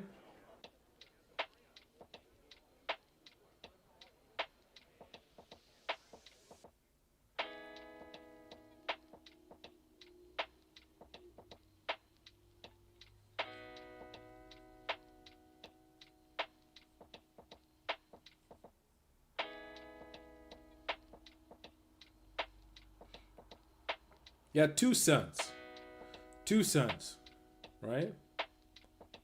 So I'm just saying, man, were you lying to yourself too, or was the sex that good? Was the sex that good? Right? For me, when I realized I could parent those boys without her. Interesting. So, I mean, they didn't love each other clearly. They have no love for each other, right? It was us all about feel good moment and sex. That's it, right? But it was the moment he realized that he can parent the boys without her. That's when he realized the relationship is over. That's kind of crazy. That's kind of crazy to me. Sounds like he's been lying to himself as well. What? I could be a good parent. I could be there for them, and I could give them what they needed from me without being married to their mother. Yeah. Do you think that the kids were the thing that kept y'all together as long as you were? Absolutely. Wow. Because I see so many guys going through the same thing. Right. I mean, yeah, but there's something he's not telling you. There's something he's not telling you. So you guys wind up separating for good. Does the relationship, and when I say relationship, you know, the dynamic between you two, is it ever good afterwards? It's not bad. Do you know what I mean? We didn't talk unless it had something to do with the kids, which was great. Yeah. You know, so we separated in 2001. Okay. We'll get into the finances later. We divorced in 2003. Okay. So for those 3 years, they lived in LA, and we're back and forth between our two houses. When we got divorced, and she got her final settlement, she wanted to go move to North Carolina, be closer to her parents, and her money would go longer, obviously. Did you, and I'm okay if you don't answer this question, do you feel like you got taken to the cleaners financially? No. You don't? No. Why you say that? Because it could have been a lot worse. How were you able to get through it without it being as bad as it could have been? Because I'm a really, really, really smart guy. Yeah, I understand. And I played the long game. Okay. I made sure to make it as attractive to her as I could. Okay. Without giving up anything that I didn't assume I was going to have to. So did you lose any, because a lot of times for us regular people, right? For us regular folks, you know, we have pensions and 401ks and all of these type of things. Right. For someone like you that has, you know, you're a writer and publishing and all of these different things, did you have to give up any of that? Yeah, so that's the only part that stung. I had to give up a percentage of the songs that I wrote during the marriage. Oh. Yeah. So he's telling me that his traditional values set him up because he didn't have to marry this woman. He did not have to marry her.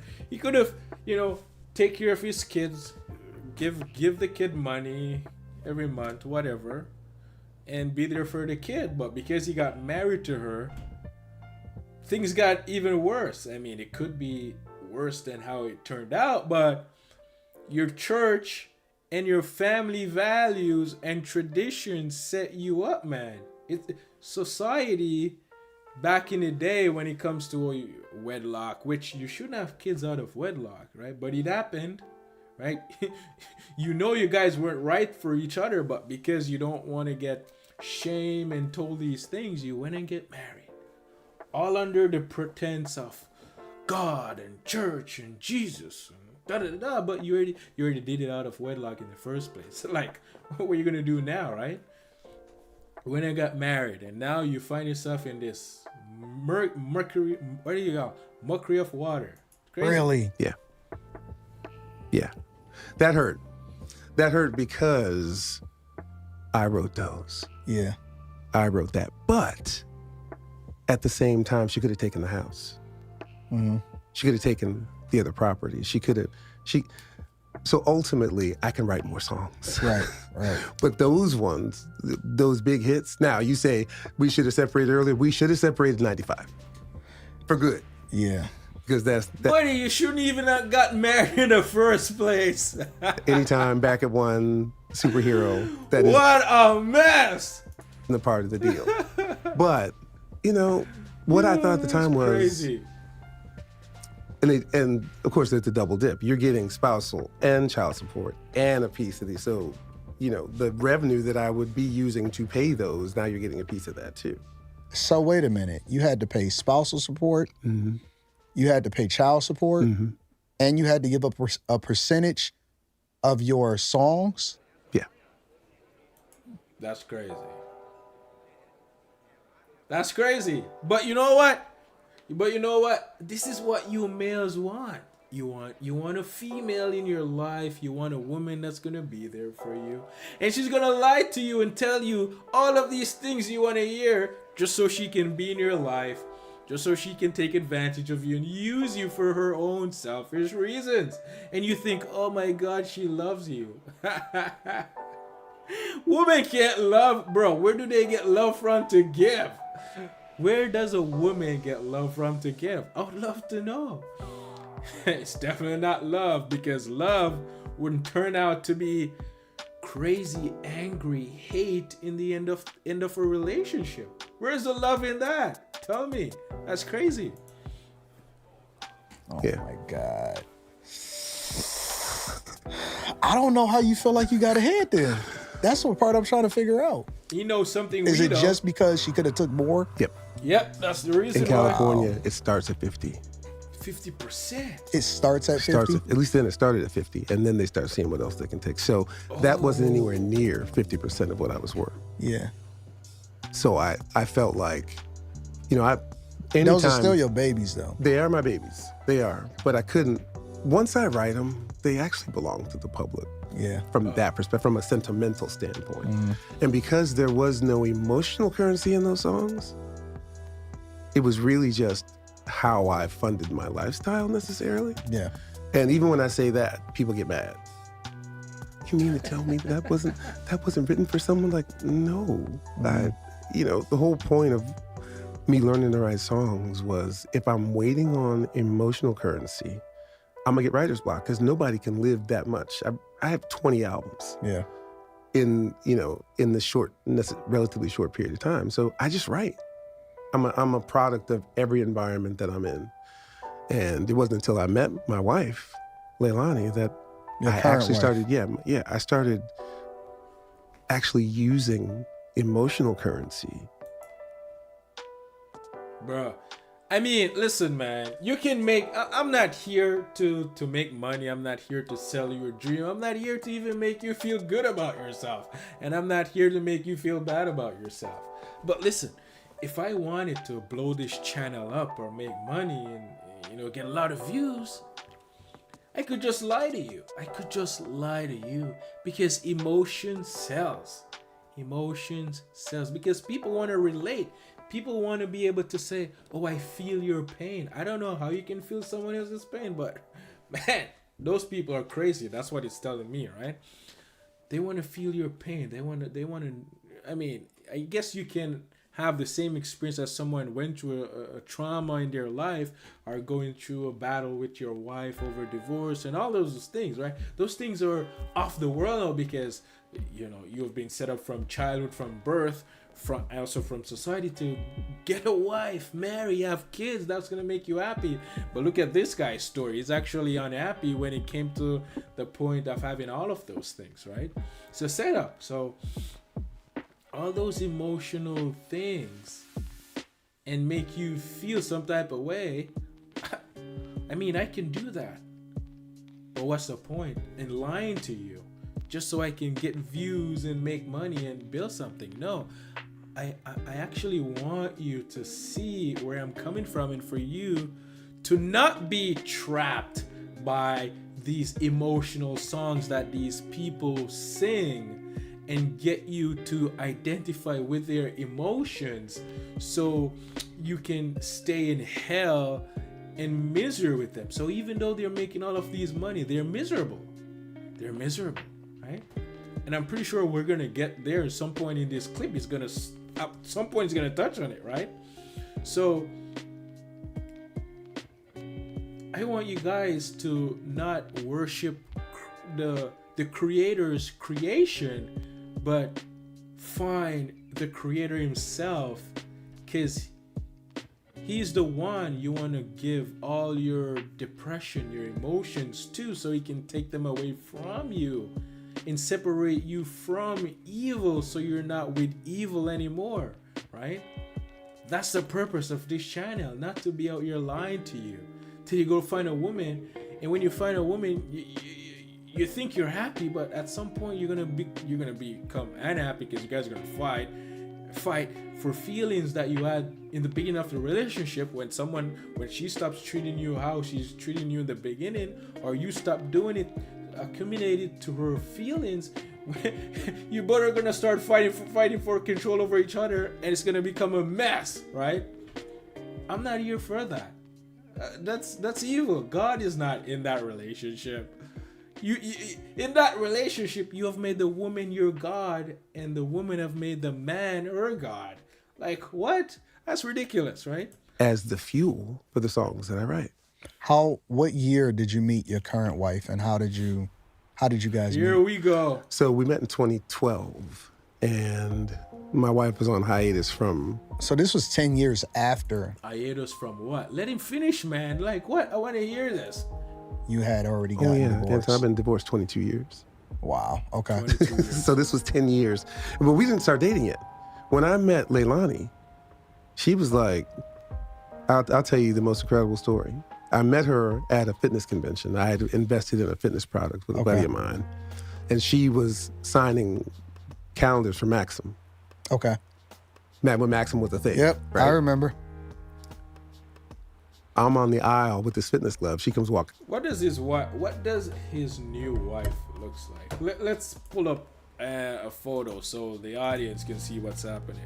Because I'm gonna look up for it myself, and you guys are not gonna see it. Maybe you guys know, but I don't know, because I really don't know who this guy is. Maybe I've heard his songs, but I don't know who this guy is, right? All right. It's an Asian woman.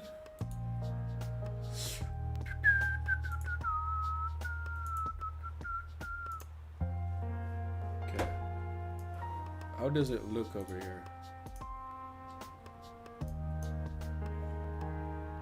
So, seems like this is his new wife, right? Is she Asian? She looks Asian, right? She looks Asian, right? This is his new wife.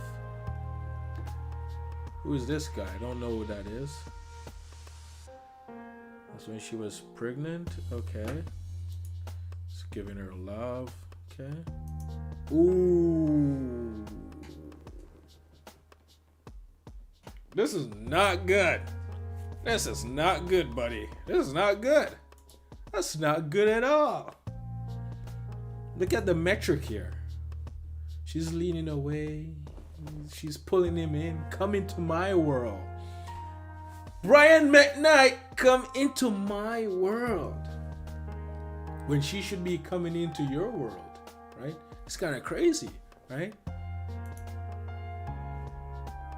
But this is them, you know, this is the new wife, I'm guessing. I think that's his old wife. She doesn't look happy at all. Interesting. Well, at least we have he's still leaning in. I guess it's because he's tall, right? I guess, but all of the photo I'm seeing, bro is leaning in, bro. Like, you know that red line thing that the alpha males they put up? I mean, there's some truth to it, right? I'm not gonna lie, there's some truth. She's straight. Look, red line. She's straight, posture straight, right? And he's leaning into her. He's like, she's the male. She's like the dominant one. She's the male, and he's the female. You know, when you're male and the female is into you a lot, and she's like all up in you, right? She's just there doing her thing, and he's just like, oh, come here, baby. I'm all upon you. I love you so much. You know what I'm saying? So-called love, right? So-called love. But that's kind of crazy. So this is their new family. Bro, I've been crazy. Interesting story here. Back to the video. Down the aisle. I thought she was an apparition. I didn't think she was real. I had never seen a woman that looked exactly how I would have drawn her if I wanted her. Ooh, he met his dream woman. Right? Beautiful. I can't believe my eyes. What a beautiful woman, right? Amazing. This is what I see coming down the aisle to me. Yeah. And I prayed to God and prayed to God. And I was like, God, just let her talk to me. Let her just. You pray to God to let a woman talk to you? God doesn't care about your relationship with a woman, buddy. Like, what? That's crazy. This man is praying to the devil. What a mess. I wonder if he probably prays with words too, you know? You so-called Christians, right? They pray with words. You know. But you Brian McKnight. Doesn't matter because you've seen not this women not this trying to get to you. No. See, he already in his mind, he already it's his light. In his mind, right? In his so-called imagination. Beautiful specimen of a woman. Something you've never seen in his lifetime. Right? Or his dream woman that he made up in his imagination that would captivate him, right? But it was all in his imagination. Nothing but thoughts. Nothing but thoughts from the imagination. And he judged this female. I mean, he judged this female and he's like, wow! Not realizing that his imagination was running away with him. Shows, albums. What a mess. Got Not the this. craziest voice ever. How do you... And don't get me wrong, because she's a sweet woman. Like, I actually met her. She's awesome. And so this is no knock to her. But this is really, you, right? But think about that. I'd seen everything. Right. Except that. If God put this person in front of me like this has to be some sort of divine intervention. Yeah. You worship it. Anyways, let's just continue the video. I got her number, and I've never done this in my life. I put her number in my phone right then and called it because I was so concerned that she gave me a fake number. Really? Yep. Beta male. And I said, listen. You turned into a regular person. Dude? I was like, can we get a coffee or something? She's like, listen, I don't live here, but I come every night. I'm going to meet a colleague over in Santa Monica. I'll call me tomorrow or whatever. Yeah. I had to stay there about another hour. When on my way home, I called her. I was like, hey, it's Brian. Couldn't stop thinking about her, huh? Can't stop thinking about her, man. What a mess. That you just met at the thing, where are you? She's like, well, I'm in Santa Monica. Now, Santa Monica is not on my way home. Mm-hmm. You drove back. She's like, I'm in Santa Monica. I was like, okay, bet. So I drove towards that way. Wow, really? Yeah. And I'm like, I'm in Santa Monica. Where are you? She's like, oh, I'm at the end of the pier at the Mexican joint. I was like, okay, I'm coming down. I just want to see you. So I'm walking down the thing and I can't find her. I call her again. And then I finally see her. She's about 30 yards away and she sees me and she starts running. And she jumps into my arms. And I'm like, in my brain, I'm like, This is the one. This is the one. He doesn't even know her. It's just like his first wife that he so-called have sex with, and he didn't even know her. This one he doesn't even know either. And all of a sudden, he's like, whoa, whoa. So beautiful. She jumped right in my arms. She melted me. She melted my heart. And right there in my mind, I'm like, this is the one. This is the one. They don't even know each other, right? So tell me, did he learn from his let's just continue before I even put that question into asking, right? I'm hitting this tonight. Yeah. I'm good. I'm good. Yeah. Long story short, we leave. Matter of fact, here's another thing. I forgot my wallet. And I was so excited I forgot my wallet in the car. And when I told her I did, she was like, it's cool. She paid for dinner, whatever, blah, blah, blah. Gave me a ride back to my car. I called her on the way home. I was like, listen, this your friend to come over. She's like, what? For what?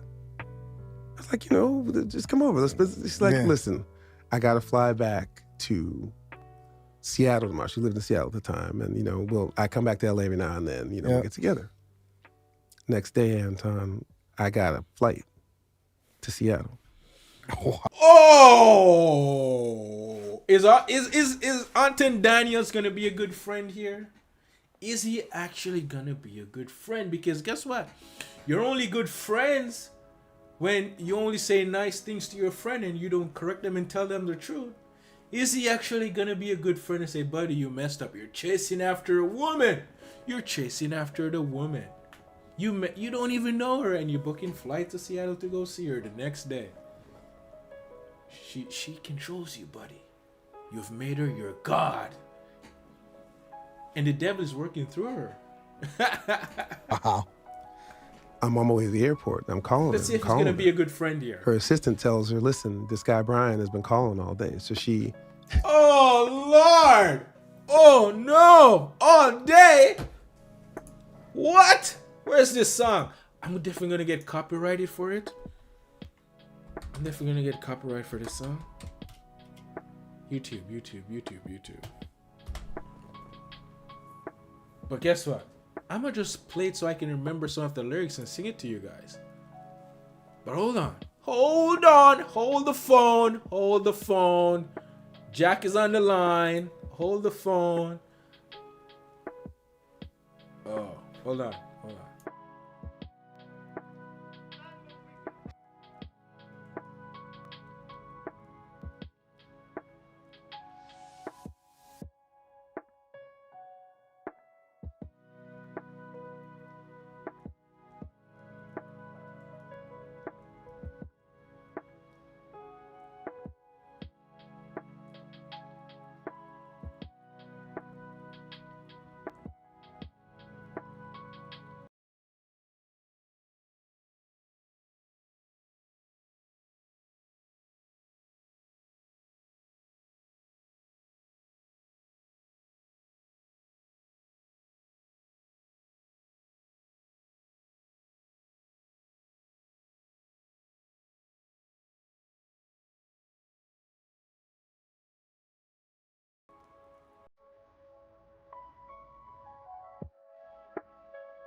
We ain't trying to get copyright for this one, okay?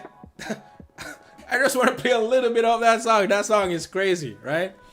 This man is missing what's her name? I don't even know her name. I mean, it doesn't even matter. I don't care, but, Mrs. McKnight. He misses Mrs. McKnight, right?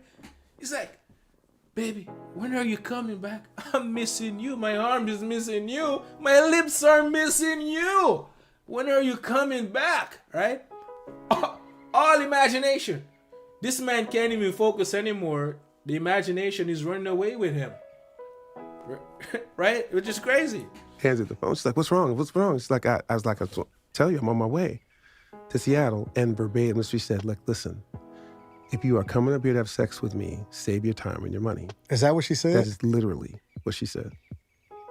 And in my head, I'm like, you know I'm private type. Right? I don't. She's like, I don't care about all that. If I want to get to know you, right. Not this you or this persona. Yeah. What a mess, right? What a mess. Hold on, Mrs. McKnight, are you telling us that in your former years, that's normally what would happen in your life? You know, you met a guy and, you know, hook up right after, and now you're in age, you're older now, you've been through the ringer, so you kind of know when a guy said, oh, you know, I'm coming to see you. That's your first thought.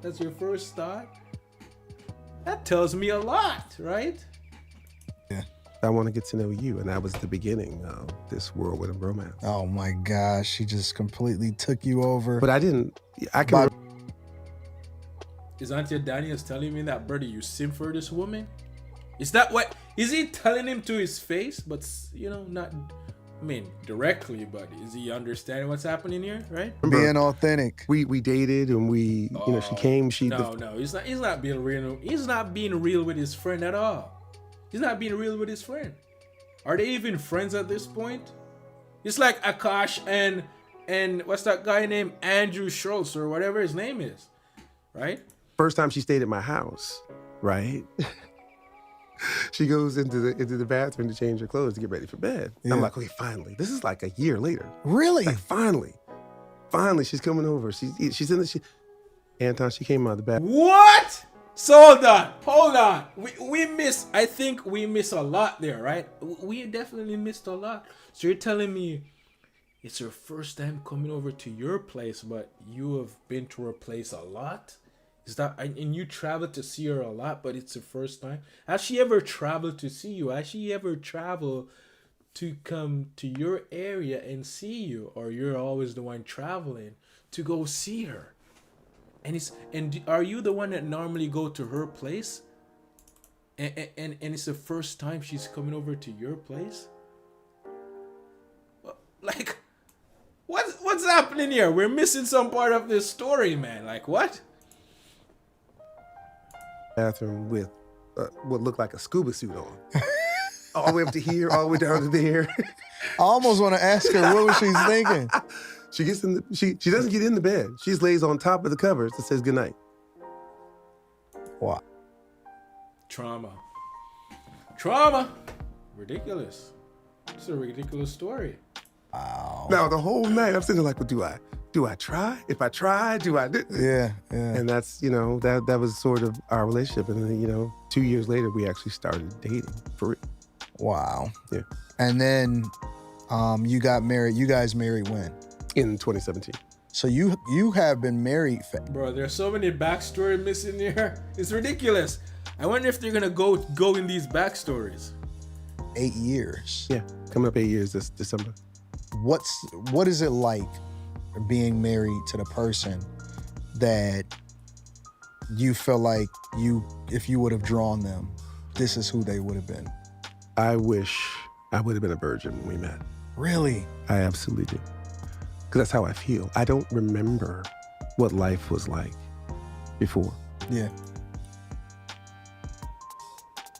I feel bad for this guy. I really do feel bad for this guy. I do. And it's not the bad feeling that people feel inside. No? Don't care to, don't want to, don't. When you are actually in love with somebody. So is he gonna tell me that she healed him in these type of things? Everything that you ever thought about that is true. Every cliche is true. We wake up in the morning. We were just, you know, making the bed this morning, and I'm just all smiles. Yeah. Bro, what is happening to this guy, bro? What? Because that's your person. Everything that we do, we spend almost every second of the day together. It never gets old. It's never, we don't have to try. Yeah. It is the most special thing that's ever happened in my life. I seen the way that you guys interacted. Bro, this is crazy. Just when you walked in, like you were holding hands and everything. Right. And I'm like, no way they've been married for this long. Yeah. But together, we've known each other for 14 years, but together for, 12 and a half, almost 13. Wow. That's incredible. That really is incredible. I wonder if she know the exact number of years they've been together and been married. That would be interesting to find out. Because it's almost like, I hear this a lot from people, and that the second time is usually better than the first, because the first, most guys that I've talked to, they stick around for the kids when they don't necessarily know if this is what they're supposed to be doing. But then at the same time, it seems like because most people that get divorced actually remarry. And it seems like the second time around, people really, really fall head over heels for the person that they're with. Well, because now I can't speak for them. I knew what it was when I saw her. And that's before I knew anything about her. You know what it was? He married her the minute he saw her. The minute he laid eyes on her, he married her in his imagination. All lies from evil. All lies, man. All lies. He's listening to his imagination. A fantasy, a world of what life could be with this beautiful specimen. Right? The kids we could have. The life I can give you. Right? A year. He got to know her for a year. Not bad. But what did he have to do during that 1 year he was getting to know her? I would love to know. That's the backstory we're missing here, right? Because we need to get the backstory. We need to get the backstory so we can really see what's happening here, which is kind of crazy, right? The fact that we're both on our second marriage is, I hear for some of the content you used to do about single moms and baby daddies and all those women that, need somebody to take care of their kids, whatever. And I know you're not. I'm busy now. Okay. I can't speak for them. I knew what it was when I saw her. And that's before I knew anything about her. The fact that we're both on our second marriage is, second marriage. Oh Lord, mercy on this guy. So, I hear for some of the content you used to do about single moms and baby daddies and all those women that need somebody to take care of their kids, whatever. And I know you're not fond of that idea. Well, I'm not fond of men with no kids becoming a stepfather to women that have kids. Right. So, I don't know. Leilani has 2 kids from her previous marriage. Beta male.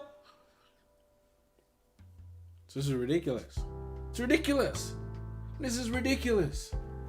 She literally vet him for a full year. She didn't even though he wanted to lay with her and do the naughty with her, she held out for a full year on this guy, right? Full year, because she's like, I'm gonna make sure you can take care of me and be there for my kids and my family and all this stuff. Even though it was never ever about her kids at all. And he's not there for her kids at all. So this is kind of a messed up story we're gonna get into, right? This is a messed up, man. But you also had kids. I did. And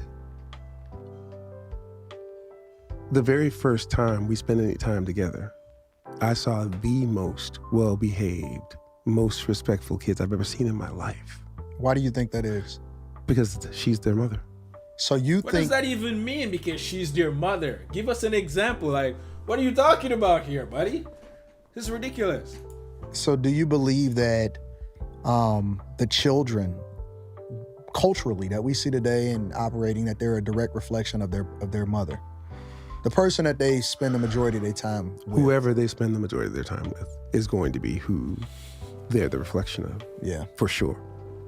You've ran into so much controversy, and I don't know why. It was really just like a year and a half ago, maybe. That's not necessarily true. Like the person that the children spend most of their time around would be a reflection of who they become, right? That's not true, because mother and father can be together for a long time and the father is in the kid's life, but guess what? And they spend more time with their father, but guess what? They're still a reflection of their mother. That's not a true statement at all. Maybe a year ago or so. You've ran into a lot of and we have to ask ourselves, why is she a single mother? Why is she even a single mother, right? controversy, even to the point to where your son was on the internet talking and going back and forth and I guess telling his version of the story. How did this come about? Like, how did it come about to where, because I know it was in my hometown, I believe, where all of this kind of just blew up, right, in Detroit. And I believe you were there for a show at Motor City Casino, if I'm not mistaken. Right. And you had performed there multiple different times. Had a yearly contract, sometimes twice a year. Yeah. There. And it's almost like, for whatever reason, your past or the children that you had in your past somehow, some way came back to haunt you. As you were blossoming in this new relationship and in this new marriage where you head over heels with this woman. How did that come about? Because I did research, but I can't quite pinpoint where the turn happened and how that came about. From your perspective, how did that come about? Just so you know, I think I saw a clip of this, which I think he made some great points. He definitely made some great points here, I think. But let's watch. So I told you we split from the first marriage in 2001. Mm-hmm. We divorced in 2003. Okay. So in 2003, my two sons from that marriage were 14 and 11. In 2003? In 2003. 14 and 11. 14 and 11. Okay. When they turned 18 and 15, in that space, it was birthdays, it was summers with me, it was holidays with them. And even once, I think in 2006, I had her and her whole family come stay at my house for Thanksgiving. Really? Yeah. So you guys weren't clashing from 2003? The only clash we had was when the older one decided he didn't want to be in school anymore. Is this the oldest one? Oldest, yeah. He didn't want to be in school anymore. And I told her, it's like... And you were paying for the school? No, they were going to a fantastic public school there. Okay, got you. In Raleigh. Okay. So they weren't in college at the point where he was... No, they were in high school. Okay, I got you. And middle school. I got you. She decided to take them both out and homeschool them. Okay. And I said to her, this is not the decision that you need to make. So, okay, before we get into that though, the co-parenting between you guys, no problems whatsoever? Problems. None. Because it was quiet on all fronts. None. Up until recently. None. Okay, so you guys were co-parenting. Yep. She had moved on with her life. Right. You had moved on with your life. Correct. And then now, the oldest no longer wants to go to school. Doesn't want to go to school. Because remember, she took them from LA with all their friends, took them to North Carolina. Was that against your will or? No, I didn't want to cause any problems. I understood that, you're getting $18,000 a month. It's going to go way. Wait, I'm sorry. How much? Oh, I didn't tell you how much. How much were you paying? $18,000. Is that child support and? $10,000 spousal. Wait, $8,000 spousal, and then 5 and 5 for the two kids. Okay, wait a minute. So how long were you supposed to be paying spousal support? So the spousal support was supposed to go until the younger one turned 23.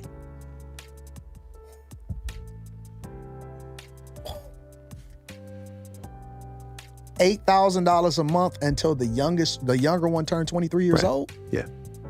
But that's also including his child support. So it would have been $13,000 until he turns 23. Wait. But I thought that child support would end when they turn 18. No. I agreed to that because I had a lot more going on at the time. That's highway than what- robbery. I'm sorry. It was, but it was nothing compared to what it would have been. So it I'm made sorry. sense. That's highway Made sense. robbery. Beta male, you should have agreed to that. But I guess because you didn't want to make conflict, because in California, the system is set up against you, right? The system is against you. It's against you, right? So I get that, to make things go easier, but you're only making it worse because you're not doing right by your family. You don't even love your family at this point. It's ridiculous, right? But listen, it gets even better than that. So That's more than $200,000 a year. Yeah. It's right up there. It's right around that. So when they turn, so that's going on from 14 and 11 till 18 and 15. So the oldest turns 18. He wants to come back to California. Interesting. So I say to her, listen, I don't want them to be separated. They want to be in music. They're getting good. I'll take them both back. No. But I'll continue to pay the child support if you're worried about not getting that extra. Wait. So you were willing to continue to pay the child support, even though you were also willing to take the children in? Yeah. Interesting. The older one, when he turned 18, that $5,000 stopped. So now it's just 13. Yeah, but I mean, that's Right. standard procedure. That has Right. nothing to do with you. He's scared of her. He's scared of her. He's trying to. Bro, he's scared of her. That's crazy. He's scared of this woman. You're trying to buy her loyalty or buy her, what do you call it? Her compliance, which is ridiculous. Concerned that she would say no. She sees you as a weak male. Weak. That's crazy. And he is a weak male. Because the plan that I had for them, since they weren't going to go to college, that they wanted to be in music. I'm on tour. I'm on several world tours at this point. She agreed to let them come back. She continued to get her money. And I took them all over the world with me because I said, listen, you didn't grow up like me. I grew up singing in front of people, in church, everywhere. You guys have learned in the studio and you're great, but you need to know what it's like to be out here on stage, to know the grind of having to have lobby call and be on time, the grind of having to do sound checks and be there and perform and do so. Come out with me. I'll have a section of my show where you guys can come out. I can introduce you. You can start to feel what it's like. And we did that for a while, a good while. Right up until, there's so much going on at this point. They're back with me. They, every day I have about 20 kids in my house, just on the floor. There's weed, there's all this other kind of stuff going on. Why do you have 20 kids at your house? What? So wait a minute. So they're with you, They're with me. but now they're starting to get out of control in a sense. In the midst of all of this, I got these jokers in my house who will show up, come in and not even speak to me. Like, hell, Miss McKnight, And whose fault is that? Whose fault is that? You, because you're weak. You took the kids and you don't want them to go through life and figure it for themselves and build theirself. Well, you can't build yourself, but just have the awareness of how to deal with life.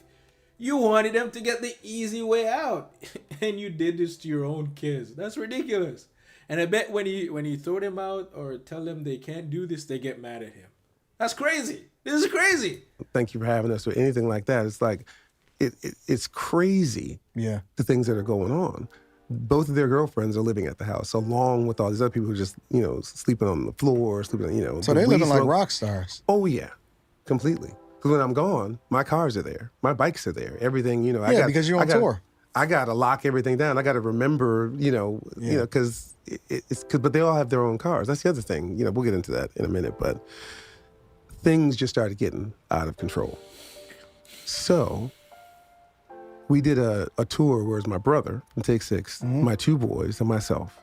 It's sort of like a McKnight. We're going to, the next phase of what we're doing. We got 4 shows left. We come home, and the two boys say, we miss our girlfriends. We ain't going back. we're done. We're done here. No. The promoters, everything's like, what's happening? What's going on? Yeah. I'm like, I got to go do the rest of these shows by myself, which is fine, or whatever. What most people don't know is that before Leilani ever moved in with me, we were already becoming estranged. She's the one that brought us back together. Wow. You listen, yo, this guy's crazy. He's out here listening to a woman, bro, telling him to do this for his family, and he ended up messing them up, and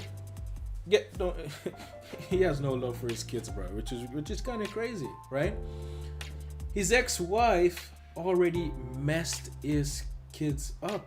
They already messed up because they're supposed to be a man out there doing what they're supposed to do, building themselves up, at least making something of themselves. If there's such a thing called making something of yourself, do what is in front of you to do, because your dad is giving you this opportunity, which he did it wrong. You shouldn't have used his leverage to give them away, because they're not gonna know how to do for themselves, right? Because when the tough gets going, they're gonna say it's too hard and they're gonna give up, right? But here, his ex-wife messed them up to look for love, and now they got girlfriends. And I feel like I miss my girlfriend. No, I'm not gonna do the tour anymore. Which the dad plays a part in messing them up, giving them this free range and this glory, right? The wrong way. Did it the wrong way. And the mom did it. So it's all messed up in both ends, right? Both ends have messed these kids up, right? And now they want to stay with their girlfriends because they want that good feeling that they get from their girlfriends, that their mom gave to them when they were a kid, impose onto them. The mom imposed her will onto them. Now they're seeking mama affection. They want mama's love from their girlfriends. If I've ever seen a setup, this is the biggest setup of a life, right? And everyone struggles with it. Everyone in the world struggle with this because males are weak. Just like McKnight here, just like Anton Daniels, they talk about relationship, but they have no idea what they're talking about, right? None, right? Because now Brian McKnight is telling us that he listened to his wife, and his wife told him, listen, get your family back together. And he did it, and look what came out of it. Craziness, right? Wow. It was 2015, my birthday. And we have that moment of, let's get it together. Let's try. My wife facilitated that. Wow. And then What a beta! she was my girlfriend. Yeah. So she wasn't even the wife at the time. As a blended family, Jack and Julia, who are Leilani's kids, who are my children now, we did so many things all together. But remember, we're not married yet. Not married yet. Bro, that's crazy. That's crazy. His now wife used him, bro. His now wife used him. It's ridiculous. Somewhere along the way, when we decided to get married, that's when things started to go sideways. Why do you think that is? The kids don't like her. Well, I could speculate. In my opinion, If you had to speculate. In my opinion, the narrative about me was that I was incapable of loving somebody. I wasn't capable of being a faithful husband. I wasn't, capable. And he'll never get married. Oh yeah, he can act like this. He can put this woman on his Instagram, but he won't get married. Well, now he's getting married. Well, he's not gonna get married. He's not gonna go through with it. Even so much so that, it's crazy. When I was out in the street, doing everything under the sun. Because I lived my 20s and my 30s Yeah. as a single man. Yep. No problems, no anything. So Nothing. it wasn't until you actually started to transition into really being that faithful, Right. that person that they weren't expecting for you to become, that then it started to Well, create that environment or that problem. because I wouldn't have become that for them. Oh, okay. I got what you're saying. He isn't capable of doing that, but it's obvious that I am. But as long as you're in the streets, it's As long as I'm cool. in the street, it's cool. It's cool. So much so that even after a second marriage, she's been married again, right? Yeah, yeah, Still named McKnight. Isn't that strange? yeah. That's the culture that we live in which there's so much. What? She's married again and she still have your last name? That's kind of crazy. Much decentering from men, but at the same time leveraging them to get what it is that you want from them. That now, and I've seen it with a lot of other. So if this is the case, Anton Daniels, Antoine or Anton, whatever your name is, whatever, why are you not telling McKnight that it's the same thing happening to him? He's just being used by his former wife. It's ridiculous. Celebrities to where the actual ex-wife continues to either have a career or create visibility from themselves by still attaching themselves to that person that they're no longer in a relationship with and haven't been in a relationship with for a long time. And so I don't think that that's singular to just you. Right. I think that that's the nature of women. It just is what it is. It's so disrespectful. It is. It is what it is. So moving right along, we end up getting married. Mm-hmm. My best men are Jack and these two boys. All both, and I'm going to bequeath you this video so you can make it a part of this. Yep. Where they're happy. They're toasting. Leilani is thanking me for allowing her to love them as her own children as we have this family. And even the younger one saying, now we're a family. I'm incredibly happy. I wouldn't want anyone else but you, Leilani. I'm so happy, no, honestly. I'm so happy to have you, Jack, Julia, and the rest of your family as a part of our family now. And I'm happy to be a part of yours. I know this dude is. And I'm gonna try to do this without crying, because I'm literally tearing up right now. Tonight's about love, guys.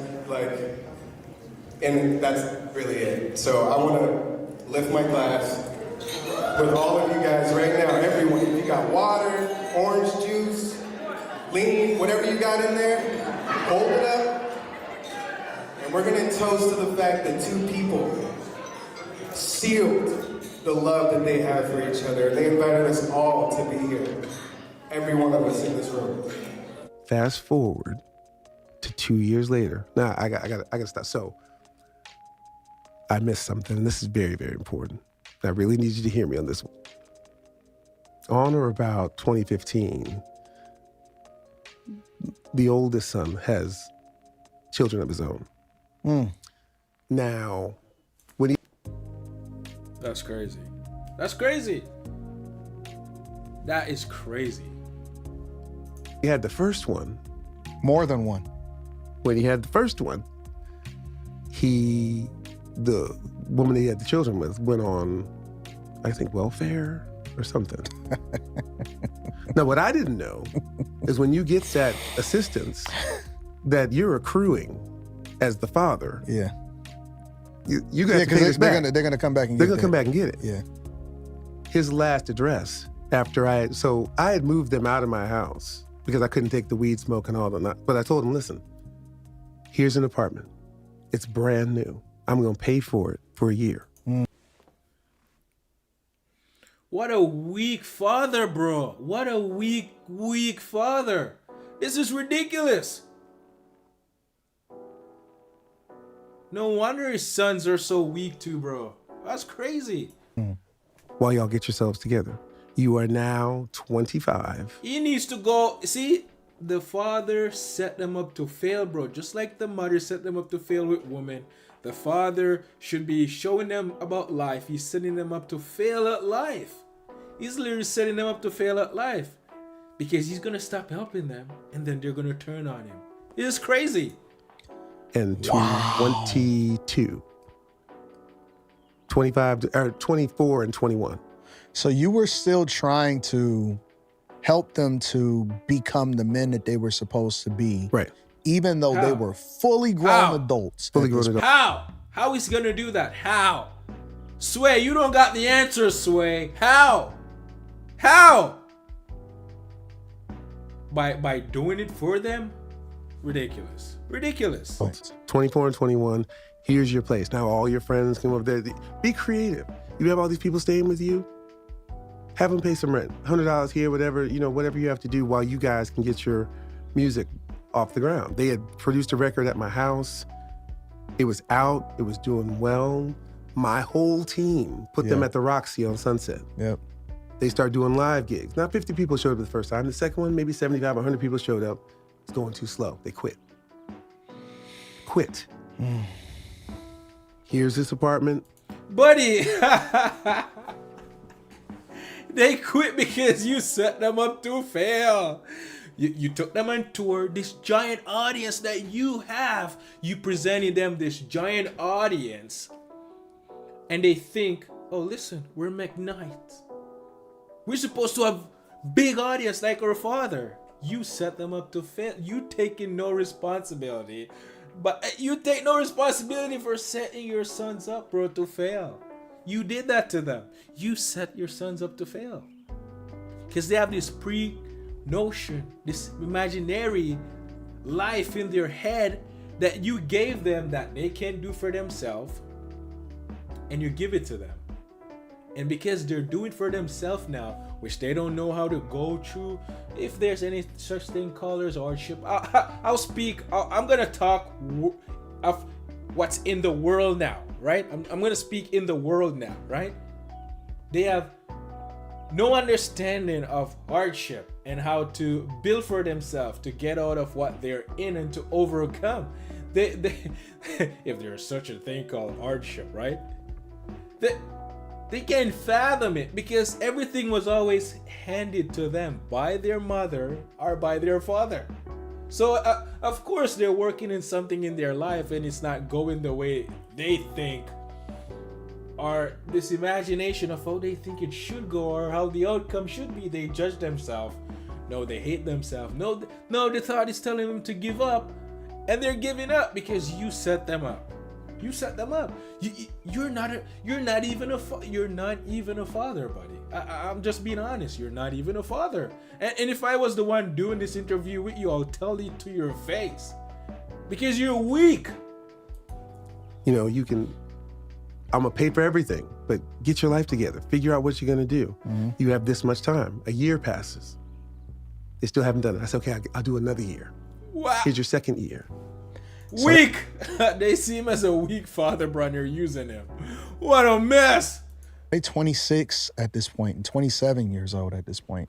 They're 26 and 23 by then, right? But we're getting married. Yeah.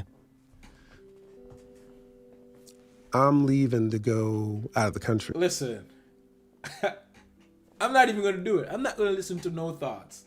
I'm going to let it play. Just let it play. And I get detained because The they're child looking support. for him. Yeah. And we have the same name. Yep. You were the one. Yep. He now has two from that same girl.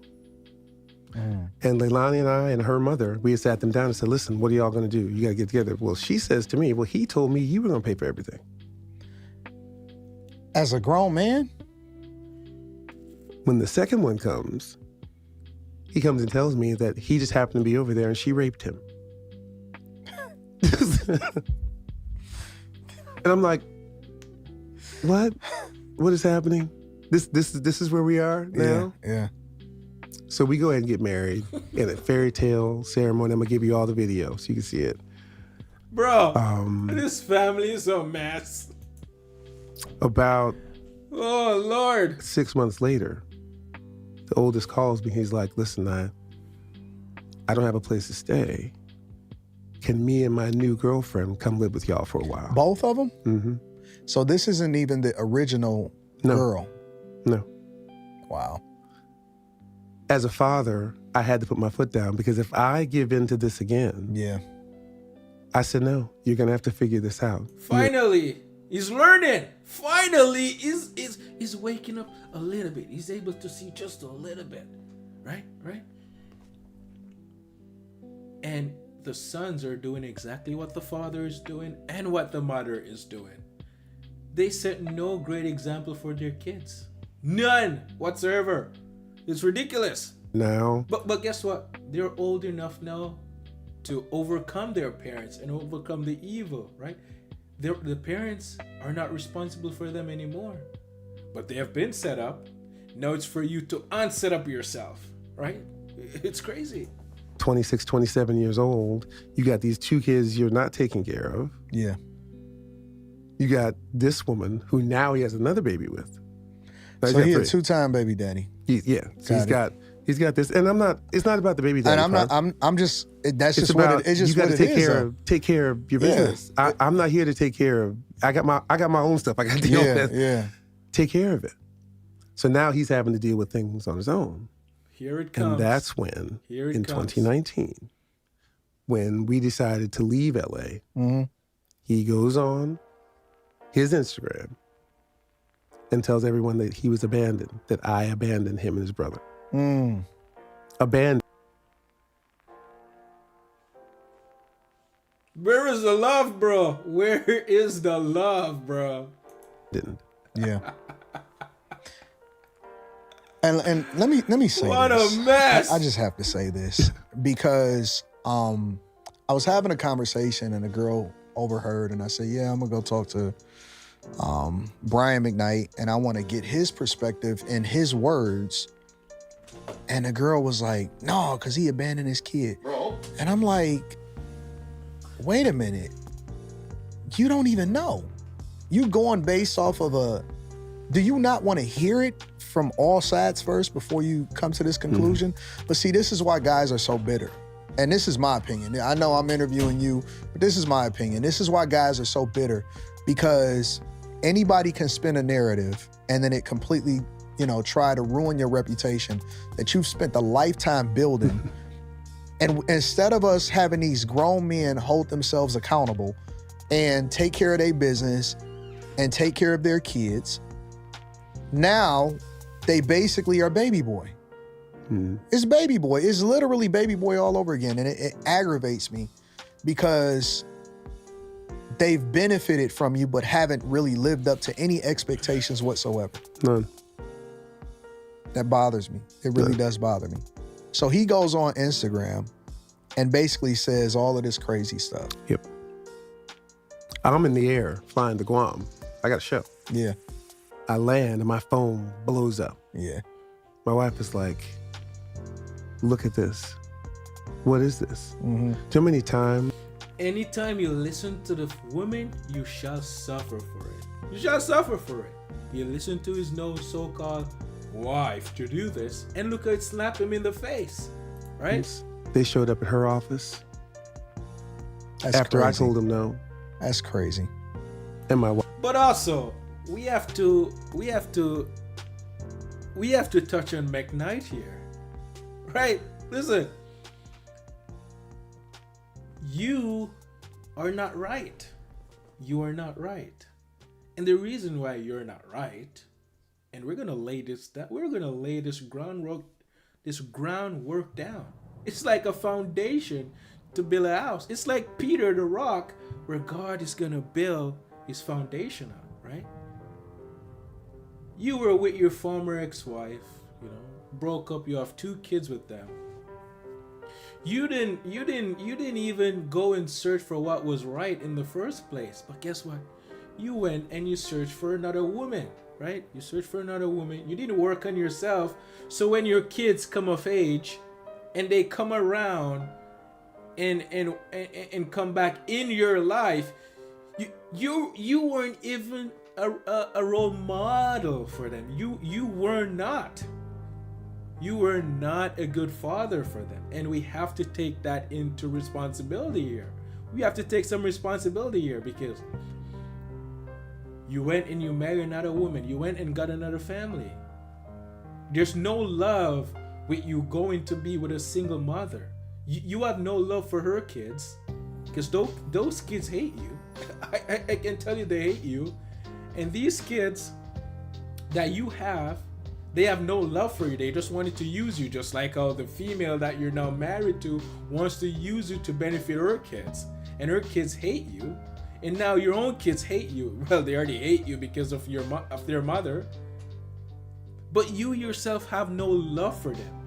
You didn't take the time out to go work on yourself. You didn't take the time out to go seek after what is right. So when it's time for you to be an example for them, that you're that example for them, right? And it's not totally your fault, but you weren't a great example for them. They were set up by you and your ex-wife, and now they're going to suffer because of it, right? And now they're old enough to take responsibility for themselves, which now you're not, you set them up, but it's their job now to overcome you and their mother, so-called mother, because they're grown people now. You're not their mother anymore, right? It's their responsibility to outgrow you people and to honor you, right? By not hating you, because they hate you, right?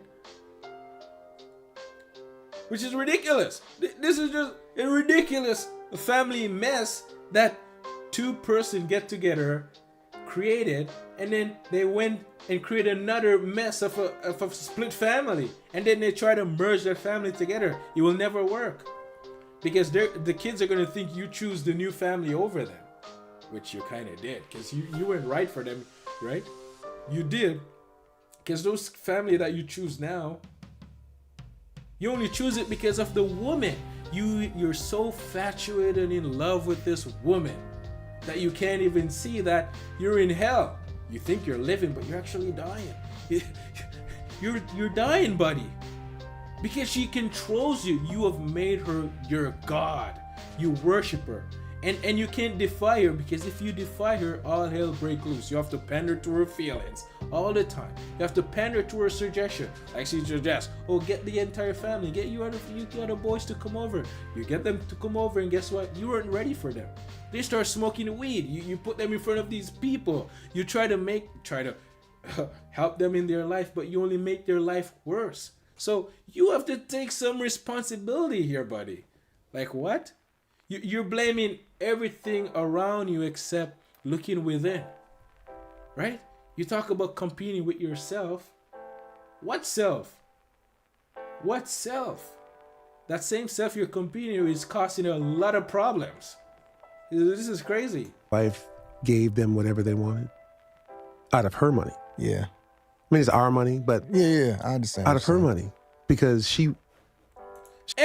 And now your former wife is doing things without asking you. He's taking your money and giving it to them. What a mess. This is a mess. Which bitch can do that? She ain't even gonna have access to the bank account, because I'm running this. I'm doing this. Like what? That's crazy. She felt a certain kind of way about what was going on. Feelings.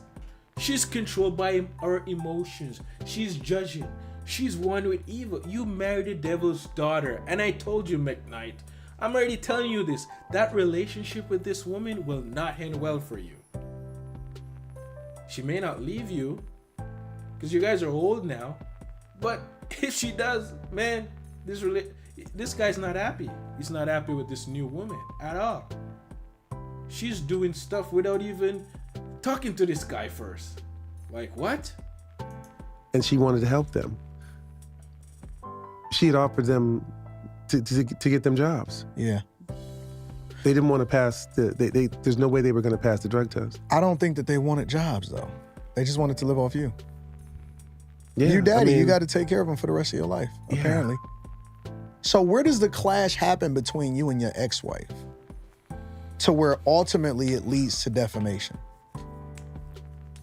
when I told the truth defamation, about the lawsuit? origin. of my songs. I remember. Number one. Mm-hmm. I was doing an interview with a station in the city where she lives, Okay. telling people, the truth about, where these songs come from. And apparently either she was friends with the girl or whatever the case may be. She took offense to that because on the one hand, you want to say I was a horrible husband, but then at the same time, you want to say that I wrote all my songs about you? Right. Right. I don't know. And I told the story about the abortion and all that. So she got in her mind that she's going to go and write this book and has been putting out these excerpts. And I'm like, that's not how that happened. But she's been collecting Information. $18,000 a month from you for the entirety of that time. Yeah. That you guys weren't even together. Nope. That's insane. But wait, That's she insane. came back for more. Because remember when she got married a year before that was supposed to end. Okay. So it ended right then. Right. So her getting married released you from the obligation of continuing to have to pay alimony. Correct. Okay. All And right, the child support too. Does it? Yeah, it was the stipulation that when That if she you did, get married, that, then okay. that was the end of that. She But by must that have really time, loved that guy. Yeah, I was hoping so. Foregoing $18,000 a month. I was hoping that was the case. That's a heck of a lot of love. But when that stopped, she then came back and got another $250 on top of that. $250 what? $250,000 No way. B. for a publishing thing I had gotten 10 years before. Seriously? Yeah. But All when about she did the that, money. All about the I money. put in there, it's like, I'm gonna give you this money, Mm-hmm. but you can never, ever, ever, ever, ever again come back again, ever. And guess what she did? She came back. I bet she came back. And I can document. I have all those Yeah, documents. no, I understand. You can never come back again. Do you know that last year she tried to come back again? Weak. Guess she's you weak. Beta. She's gonna use you, buddy. And guess what? Because you're not gonna give it to her. Oh, Lord have mercy on your soul. She's coming for you. She's coming for you. I can tell you that. That's crazy. And I swiftly had to send the letter back to Laura and say, did she not tell you about this? You guys have been divorced for well over 20 years. 20 years.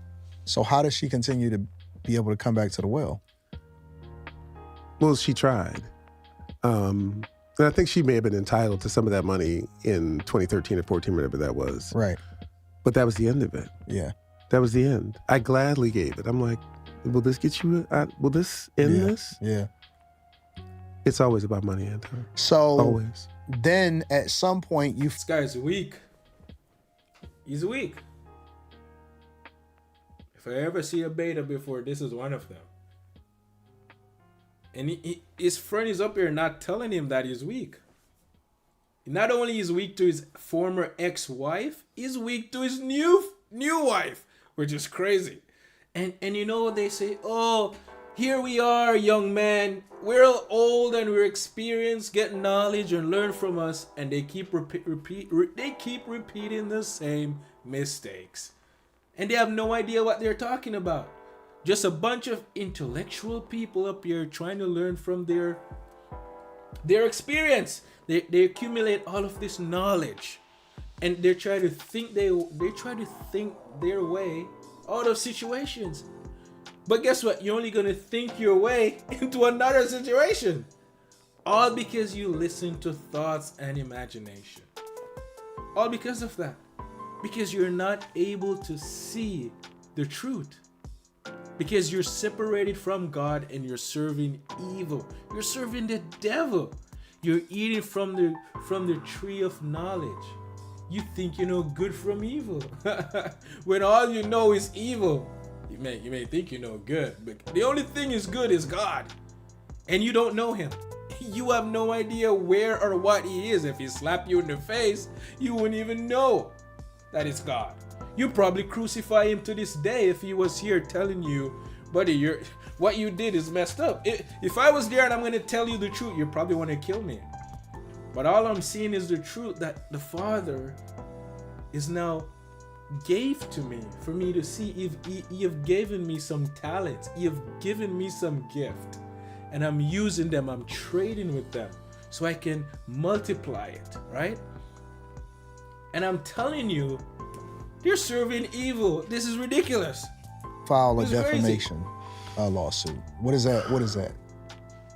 Well, we got to start sort of before that. Okay. So that post was in 2019. It's been 6 years of this nonsense. Right.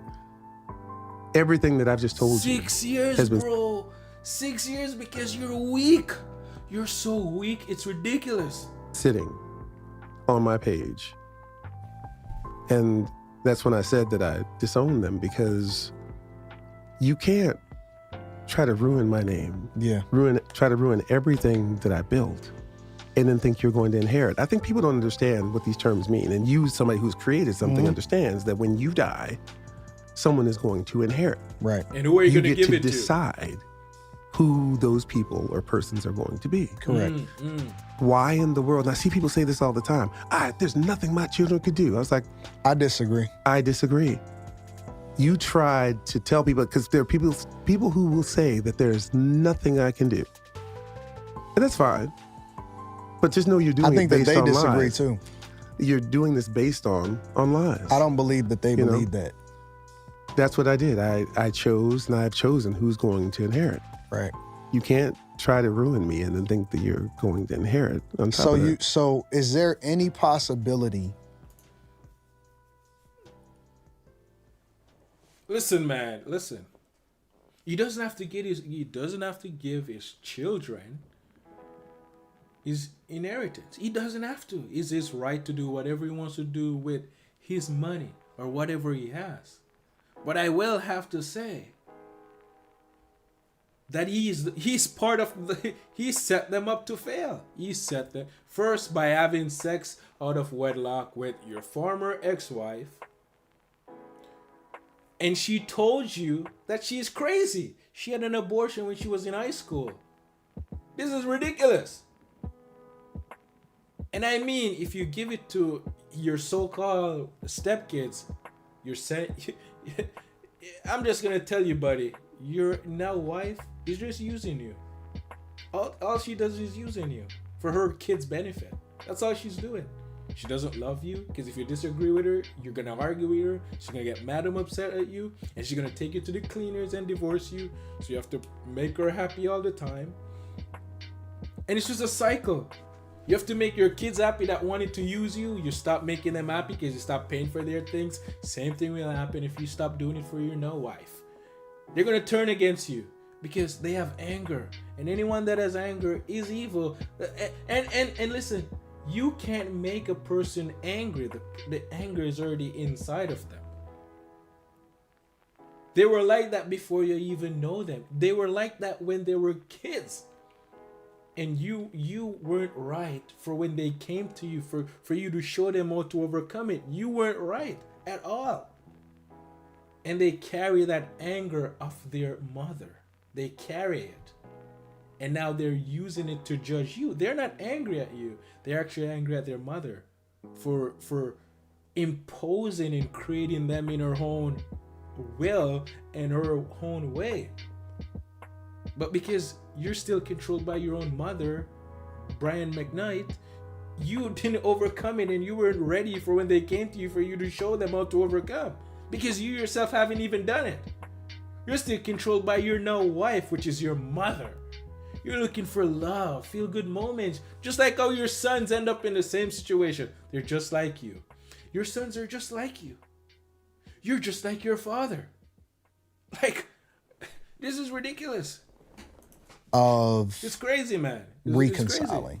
right? Let's say, for example, hypothetically, that they get their lives together and they take care of their business and responsibility, and then they apologize for some of these things. Do you ever see yourself ever coming back from that, or do you just want to completely wash your hands because it's almost like enough is enough? The time has come and gone for that. Yeah. How would you? You know the funniest thing? Normally, it's the other way around, where forgiveness needs to come from the kids. But he needs to go and forgive his kids. This guy, he needs to go in and tell them and say to them, listen, I'm sorry for not being there to protect you from your mother. And I'm sorry I wasn't right when you came to me. He's not right. And now he's up here judging his kids. He's literally up here judging his kids. There's nothing good about Brian McKnight here. He's judging his kids, and who's worse, the judger or the judgee? Right? And guess what? He's no better than his sons. He's no better than his sons. His sons are just like him, and he's just like his sons. What's the difference here? You both are all the same. Everyone in the world is pretty much the same. Because you haven't overcome evil that is inside of you, that's controlling you and driving you. You know that someone is actually sincere. Yeah. If they've doubled down and tripled down and quadrupled down, even as of today, the threats, death threats on my infant son, death threats on my wife, death threats on Jack, death threats on Julia. Those things don't go away. The damage that you have done has gone so far. I didn't even know this podcast would get so deep, bro. This is crazy. This is crazy. There's no coming back from that. That's unfortunate. It really is unfortunate. So, okay. So, I mean, listen, man, listen. He has a right to distance himself from his kids. But so he still need to tell him these things that, listen, he was wrong for having a kid out of wedlock. He set his kids up. You need to take responsibility for that. He did this to his sons, right? He did this. He totally did this, right? But also, after apologizing and all of these things, you still have a right to distance himself from them, right? You still have that right, because you do what you want to do with your life, right? It's your life to live, right? You're not obligated to anyone. You're not obligated to explain to anyone. But he must go in, because if he doesn't, his same kids that he's raising now, they're going to make the same mistake he's making. There's really no, like, the cycle is so crazy. It's kind of dumb when you don't even see it. Because you're going to tell yourself, oh, I will never be like my father. I'll never be like my mother. I'm going to grow up and have a family, and I'm going to do the best by them. And guess what? You're going to end up in the same situation that your mother and father were in. You become just like them. You may not realize it. You may never see that it's the same situation. You may never see it, because a lot of people love their misery. You may never ever see it in this life that you think you're living, but you're actually dying, right? Because there's only one life, and that life is to overcome. That's when you start living. But this life, that this feel-good emotion, this thrills that you're chasing, is that it's death, and you're calling it life, right? now you got the judgment, right? How do you feel about this judgment that was ruled in your favor? I believe it was for $8 million. So it's not about money. It's about what has been done to us. Yeah. What is that actually worth? What? She doesn't have $8 million. You sue his no wife? But whatever she does have, as she continues to promote a book that's filled with lies, Yeah. when we got it, it's just filled with yellow. Mm-hmm. That's how ridiculous. There's no dates. There's no times. It's so convoluted and confusing. That's what this is all about. Yeah. People can sit back and they can judge me and do whatever they want to do, when all they really had to do was go on YouTube and click, and you can see, oh, there they are as adults singing together. Well, people aren't going to do their research, right? That's You know? it's too much work for people to do their research. But it's funny. They can go on and write a lengthy comment. Yeah, though. of course. Absolutely. Seems like to me it would be a whole lot easier, particularly with someone who was apparently so beloved. You know, it's funny to me when they say, "Oh, I was such a huge fan." Well, my actual fans were there, Yeah. and they saw, and they know that this has all been BS from the beginning. That's funny. He's speaking some truth there. You know, when you're doing everything nice and people agree with you, and the one time you do something that people don't agree with you on, they turn against you and they say, "Oh, I'm your fan," but were they really your fans? No. Were they really your supporters? No. You were just doing something that they agree with. And once you do something they disagree with you on, they turn against you. Just like your family, just like your friends, just like your wife, just like anyone you can think of. Anyone you can think of that you disagree with, they turn against you. They want nothing to do with you. Right? Right? That's, and what is that? Judgment, hate, anger. And anyone that has anger is a murderer. Anyone that has anger, you can't trust. So I do agree with him on that point, right? But also, Yeah. What's the future like for?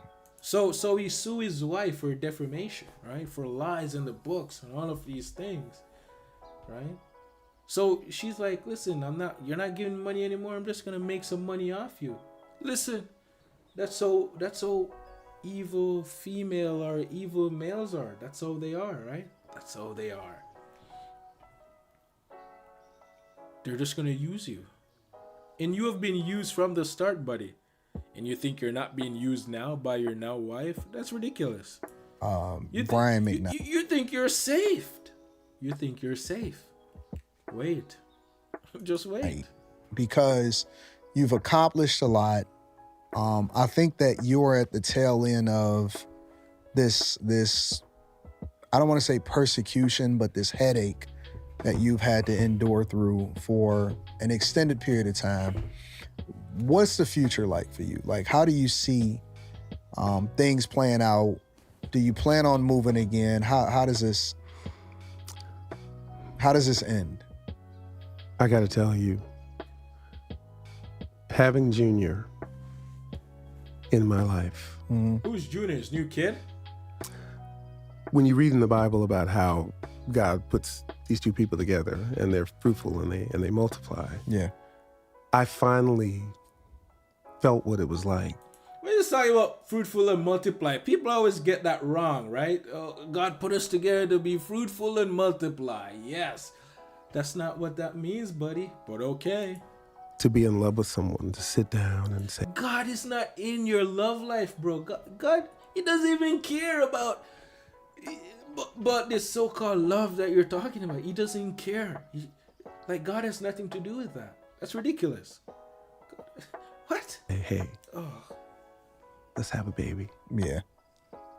And to make that come to fruition, to plan it, to be there, to the excitement that comes along with all of the things that you dream about with that. Dreams. Was that her suggestion or was it your suggestion? It was both. I can tell that dreams are not from God. That's for sure. They're not from God, man. It's Sorry. funny. Leilani's dad at our wedding was very prophetic. Mm-hmm. Neither one of us was thinking about babies. And he said, at the end of his speech, he says, okay, now you can give us a grandbaby. And we were both like, ha, ha, ha. But what you realize is that the person that you're in love with, don't you want to see what a life would be like that you create with them? Yeah. I'd never done that. Every time that sounds crazy, but it was a hassle. Yeah. It was a hassle of my own doing. I shouldn't have been with that person. Yeah. I should not have been with them. That way this doesn't happen. But my future is being there for him to make sure that he comes up the right way. You know, I love my family so much, Anton. It's Yeah, every time we talk on the phone, I can hear him in the background. Yeah, because we're always all together. You know, What does it mean to love your family? What does it mean to love your kids? What does it mean to love your wife? What does these things even mean? All questions that are unanswered, but answered by the world. They're answered by the world. But they're truly unanswered questions, right? It's not about my career. Because you love your kid, you love your wife, you love your family, but yet you're miserable. Yet you have to please them. Because if you don't, they turn against you. right? Is that love? To be controlled and subjected to a person's feelings and how they react? Is that love? Do you have to cater to them? Is that love? I want to know. Let me know in the comment section. Yeah. It's not about, because here's the thing. If I was wrong and all these people who used to love me, hate me, wouldn't I just reconcile Yeah. just to get those people back? You've been quiet for a very long time. Well, yeah. Hey, Buddy, but I mean, you're probably not doing it now, but you were doing it. You were doing it, and that's what led to this situation, right? a very long time. I was quiet. But somehow they always find some sort of way to. I was quiet right after all that happened, and then our daughter Julia graduated with her master's, and she got a new BMW. Mm-hmm. A year later, the Shade Room goes and finds that and says, "Oh, he didn't do this for his black kids." It's like they had 5 brand new cars before they were 21. What are you talking about? Right. But y'all don't. That was before social media, so you didn't get to see that. They'll always find a way. It's like, well, you're washed up. You're this. Well, this sure doesn't seem. Wait, so she graduated with masters or some high degree, and you guys bought her a car or something like that? Another setup I'm seeing right here. Intellectual people are the dumbest people I've ever crossed. Not gonna lie. They're so dumb. They went to school to get taught by someone else. They went. Listen how messed up this is, right? They go to school to be taught, right, by these intellectual people, these people that think, right? And then you pay so much money for it, and you come out thinking that you're smart, and you judge yourself and compare yourself to other people, and you're like, oh, I'm smarter than you because I have this paper. When really they're dumb. They go to school and get taught to do a job, and they call themselves smart, bro. Or these therapists, they go to school and they get lied to, so they can lie to you, so they can make money off you. Oh, I'm helping you with your depression, your anxiety. And they lie to you, and you have to keep going back to them because you're never free. They don't teach them how to set you free. They teach them how to keep you trapped in a cycle, so you keep coming back so they can make money off you. They don't want you to be free, but they want you to intellectualize things so you can think you're smart and you know things. But knowing this information, is it actually helping you to not be angry, to not be depressed, to not have these feelings that make you want to go jump off a bridge, kill yourself, or when you lose your kids to go crazy and fight for them? It's just crazy, right? It's crazy, man. Like it, because anything I do, I breathe too hard, and y'all are running away with it. Right. You know, even when it comes down to the naming of my son, Mm-hmm. you know, that was always going to be his name. Yeah. The problem is that this other person decided he wanted to ruin that name. Mm-hmm. So, you know, in 1850, Nathaniel Hawthorne wrote the Scarlet Letter. Yeah. His Scarlet Letter is that old name. He can have it. Since you tried to ruin it, you can have it, and you can explain. Because you to your legally kids. changed. A lot of people may I not changed know. my name to be my son's name. Right. You legally changed. Well, you still have Brian McKnight. Yeah, you but get my the middle names, our middle names, and now he's my junior, and that's who he is. Right. He was made from love. And even the whole products of sin thing that I was saying that they weren't made from love. What? So this kid now is made from love? What does that even mean? Love, and that's what this is all about. Yeah. When you start How do you make a kid from love? I don't get it. I don't get it. I would love to know how you make a kid from love, right? things the wrong way, this is probably what's going to happen. Making somebody choose between the parents as one of the parents is one of the most wrong things you can possibly do. Yeah. We all had a great relationship. The one part of this whole situation that wasn't there was that their mother didn't get participate in this new life. So they can't. Right. So you know, what advice would you give to younger guys that are considering getting married early or considering having a child early, what is the recommended age?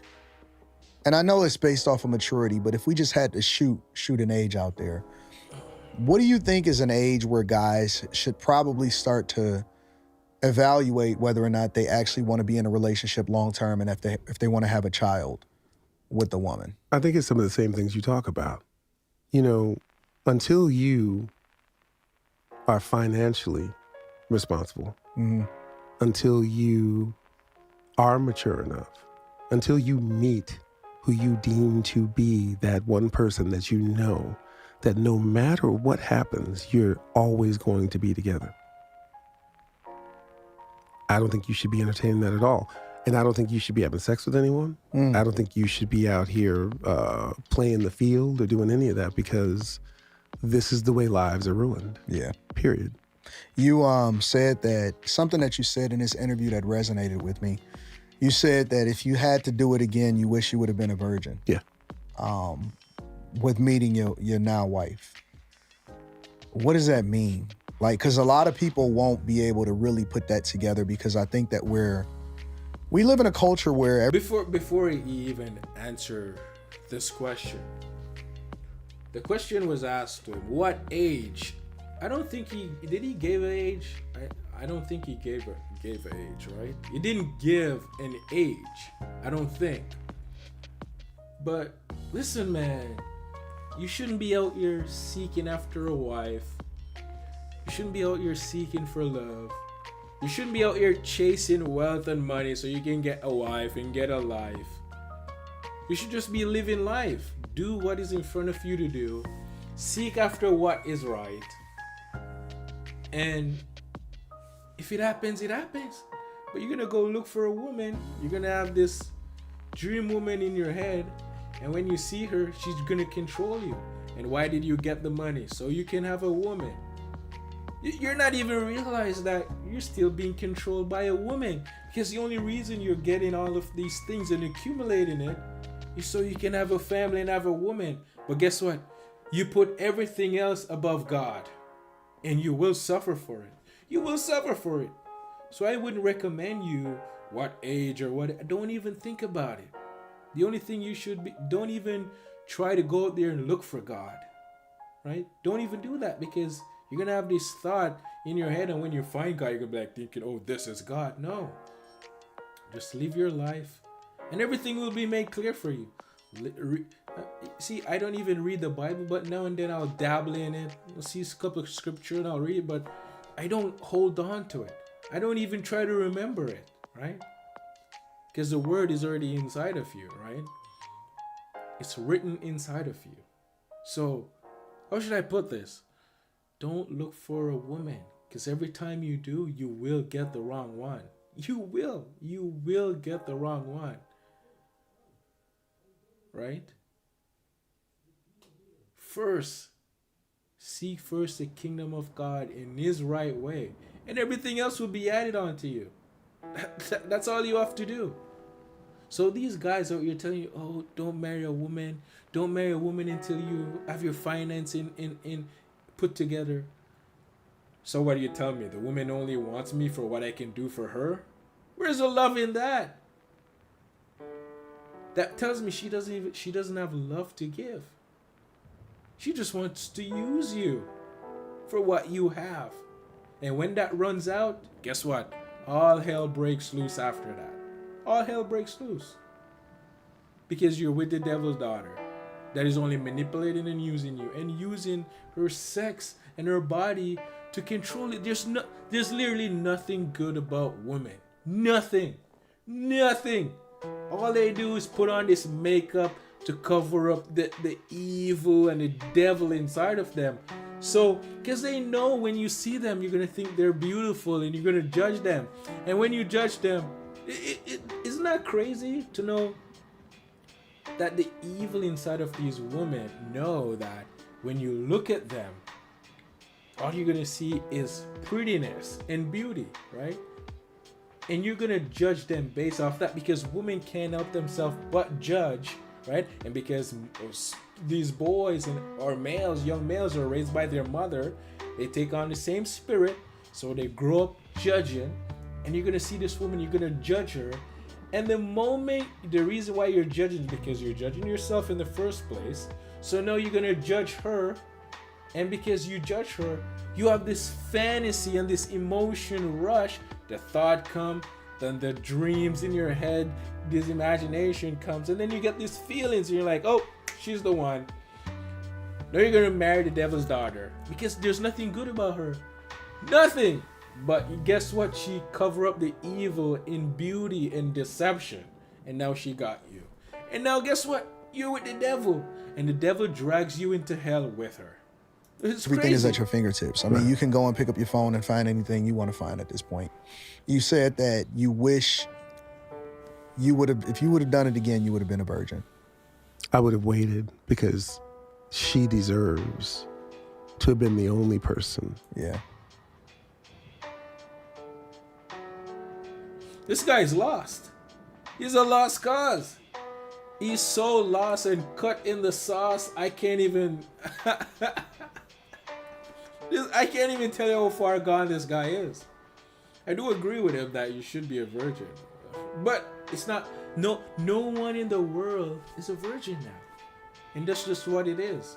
Overcome, you just have to overcome now. But for him to sit here and say she deserved a virgin when she had 2 kids is ridiculous.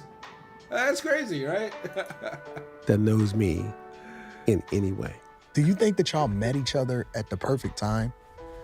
Cause see, you've amassed a ton of wisdom from your lived experiences to where you truly Bro, what wisdom? What is this guy even talking about, bro? Now I'm gonna start making fun of these guys, bro. I ain't can gonna appreciate lie. her. I'm assuming. And you then don't get it. You don't get it. like let's say hypothetically you guys had met in 95, right? And that it wasn't in a previous relationship. Do you think that you would have seen her the same way that you seen her when you met her at that? Absolutely. Really? Mm-hmm. Bro, these guys are up here talking about wisdom, bro. Where do you get your wisdom from? Intellectual thinking and thoughts? Like, what? Where? Tell me where you get wisdom from, bro. See, I had to come up to her level. My experience. But yet you're replaying the same thing you did in your previous marriage. Now, some may say that's simping, and I don't agree. I don't agree with that because she's everything that I wanted. Of course you're not gonna agree. Evil always find excuses, bro. Right? And in order to have her, I couldn't be down here anymore. I should never have been down there. You know what she taught me? That I'm worth something. She thought you that? She thought you that you were something? Yo! This is a mess, bro. Oh, Lord. I know I keep pausing the video, but this is crazy.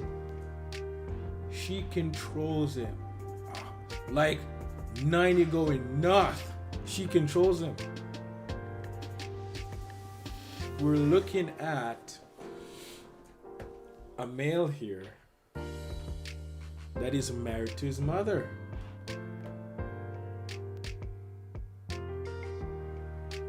My wife has taught me that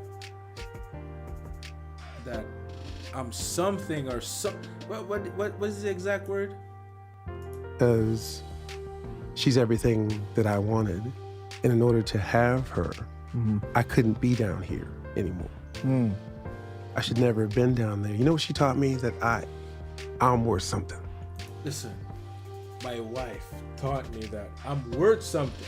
Without her, I wouldn't be worth anything. So watch this. This is interesting, right? Because at the beginning of the video, he's talking about, I have these heroes that I want to live up to. You know, they set the standard. And I'm trying to live up to those heroes, you know? I'm trying to get my name out there. But he got there and he realized he's not happy. He realized that doesn't make me happy, right? because the thrill is over. I've made it. The thought told me, listen, aim for the stars, aim for my heroes. There's no such thing as heroes, but he aimed for it. He got there, hit the landmark, and then the thrill is gone. He's back, like feeling like nothing, because something is still missing, right? Now he met a woman. Well, before that, he said, listen, he realized, like, oh, I should compete with myself now, which there's no self to compete with. The voice in his head is telling him now, compete with yourself. Another setup to let him down, right? He make this album. The album hits after hits after hits. Some fail. His fans make him a hero, but also make him a villain at the same time. So they build him up just to tear him down. So his fans control him. The evil outside of him controls him. But also, if the evil inside of him wasn't controlling him, the outside evil will not be able to control him. See what I'm saying here? So it's because he has this internal conflict with himself, with the voice and imagination in his head. That's why he looks for outside of him. Well, the battle's inside of him, but he looks for outsourced in things to make him feel better, and making the hits make him feel better so he can escape it for seconds or hold on to it for as long as he can, but then to live up to another hit so he can still feel good about himself, to make himself feel good. This showcase personality, right? It's ridiculous. And when the fans don't like the music, he judge himself, feel bad about himself. When he's trying to escape the conflict inside of him, outwardly, but the conflict is inside because he always have to return to inside, right? But now, all of that doesn't mean anything now, because maybe he realized, but I don't think he realized. He's just jumping from one identity to another to make himself feel good, right? So, regarding that, now he meets a woman, his dream woman. This dream world, this fantasy, this imagination set him up again to say, oh, this woman will make you happy. He said he's been with her for what, 8, almost 10 years now? But she controls him. He always have to make her happy so she can make him happy. It's ridiculous. Anytime one doesn't get what they want, they fight for it. It's an endless battle of cycle of feeling good. It's all for the thrill. All so he can feel good. All because she wants to feel good. It's all a thrill. And in the end,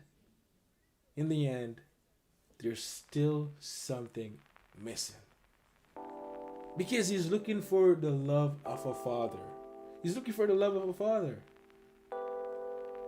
And because he has hate inside of him, the so-called good feeling that he has, it's judgment.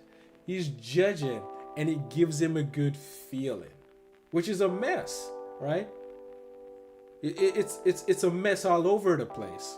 He's living in hell, think he's actually living, but he's actually dying. But a return to the Father is peace, and that's actually love. Peace is love. Because you realize that you can't outsource what you're looking for. It's within you. The kingdom of heaven is within you. But first you have to go and forgive your mother and your father. And you can forgive, but you have to understand that you are the one judging. And by knowing that you're judging, that you are wrong, forgiveness is a gift to the other person. It's literally a gift. Right? And you go and say you're sorry for hating because you're wrong for hating. And when you hate, you have anger. And when you hate, you're of evil because you're judging, which is ridiculous, right? It's so hard for people to understand and grasp it because it's right there in the Bible. But when you read, you intellectualize the Bible. The thoughts are telling you what it means. And you're so blind that you can't see that you don't know what it means because you're interpreting it. And guess who's interpreting the Bible? Your knowledge, the way they teach you how to think, the way they teach you to rely on the intellect. And the intellect is reading and interpreting the Bible to you, leaving no space for God to shed a light on it for you. So God can show you actually what these things means.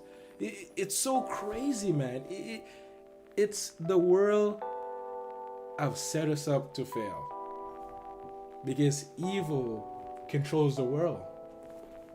So when people tell me they have their degree and they're intellectual, it doesn't mean anything. You went to school and you pay for this paper that is no good to you. No good, right? I'm worth more than the people that I chose to spend my time with. Yeah. What? You worth more than the people you chose to spend your time with? What does that even mean, bro? What does that even mean, bro? It just makes you feel good. It makes you feel good about yourself. You're judging, like, what?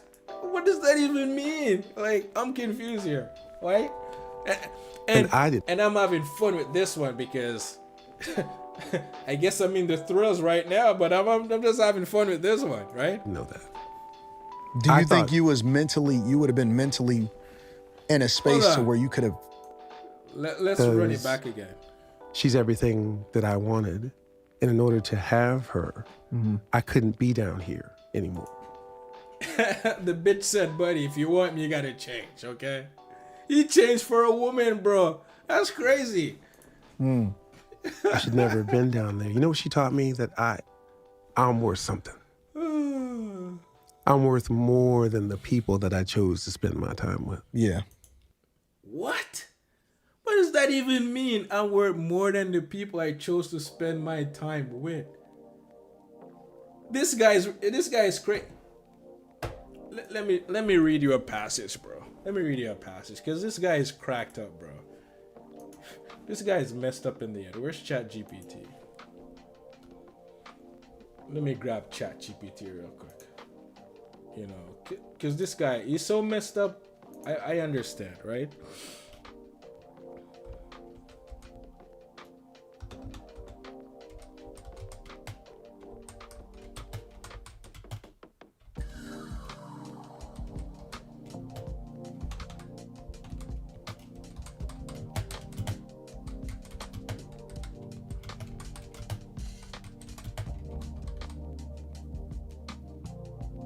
No.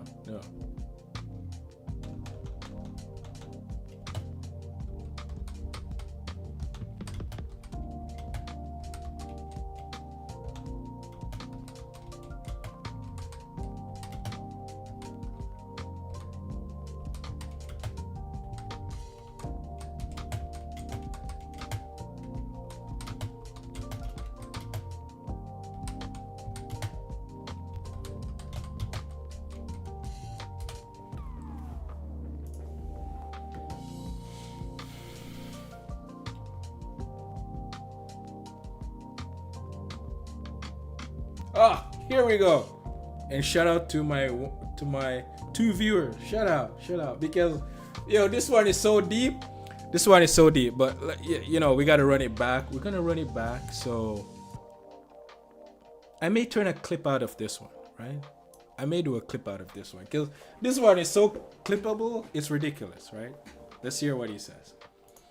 Absolutely. Really? Mm-hmm. See, I had to come up to her level. Wait. Because a lot of people won't be able to really. But he said I had to come up to her level. This is ridiculous. Put that together. I'm just making fun of this guy at this point, right? And I think that's okay because I was in his shoes at one point. Because a lot of people won't be able to really put that together because I think that we live in a culture where everything is at your fingertips. I mean, you can go and pick up your phone and find anything you want to find at this point. You said that you wish if you would have done it again, you would have been a virgin? I would have waited because she deserves to have been the only person Yeah. that knows me in any way. Do you think that y'all met Bruh. each other at the perfect time? Because see, you've amassed a ton of wisdom from your lived experiences to where you truly can appreciate her, I'm assuming. And you then don't get it. You don't get it. like let's say hypothetically you guys had met in 95, right? And that wasn't in a previous relationship. Do you think that you would have seen her the same way that you seen her when you met her at that? Absolutely. Really? Mm-hmm. See, I had to come up to her level. Bitch said, buddy, you gotta change to be with me. Yeah. He changed for a woman. That's crazy. Now, some may say that's simping, and I don't agree. I don't agree Beta male. with that because she's everything that I wanted. And in order to have her, Man have this fantasy and imagination in his mind of how he wanted a woman to be, not knowing that he's being led by evil. I couldn't be down here anymore. I should never have been down there. You know what she taught me? That I'm worth. So she's teaching him now at this point, right? I'm gonna teach you, buddy. Didn't God said make no man your master or your leader? That's kind of crazy. Something. I'm worth more than the people that I chose to spend my time with. Yeah. What does that even mean? I'm worth more than the people I chose to spend my time with. Doesn't make sense, right? Because I put up a verse for this one, right? Matthew 11 to 11. NJB. And Jesus said, in the truth, I tell you, of all the children born of a woman, there has never been any greater than John the Baptist. Yet the least in the kingdom of heaven is greater than he. What the? So how can you be greater, or whatever this guy just said, that you spend time with? I don't even remember what he said. I'm not trying to remember that bullshit, that BS, that bogus speech, because that's crazy, right? That's crazy. And I didn't know that. Do you think you would have been mentally in a space to where you could have accepted Bro, I'm just having fun with this one. This is crazy. that though? What? Really? Because wanting to be with her would have been the same way it was when I met her. What do I have to do and how do I need to change me? Yeah. I truly believe it was divine. Yeah. God knew where I was headed. God knew where I'd been. Man, he's calling the devil God. That's crazy. And he knew. I think it was his timing. But if his timing would have been in 95, it would have been exactly the same thing. Man is calling his imagination God. I'm sorry, but this one is fun. The end of the stream is becoming fun, bro. Wow. A lot of guys. Wow. A lot of guys at this point, because of their lived experiences, maybe it was Bro, think about this. You have to change for a woman. You have to change to be with her.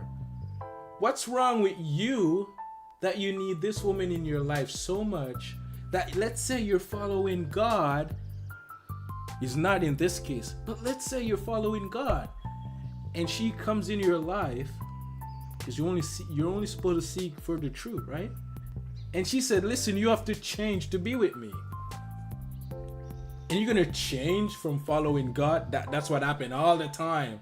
You're gonna change from following God to following her. Isn't that what happened in the Garden of Eden? When Adam was following his father, he was one with God. And Eve went and listened to the serpent and eat from the tree of good and evil. And Eve said, Adam, Adam, come, eat this. When God says, don't eat from the tree of good and evil.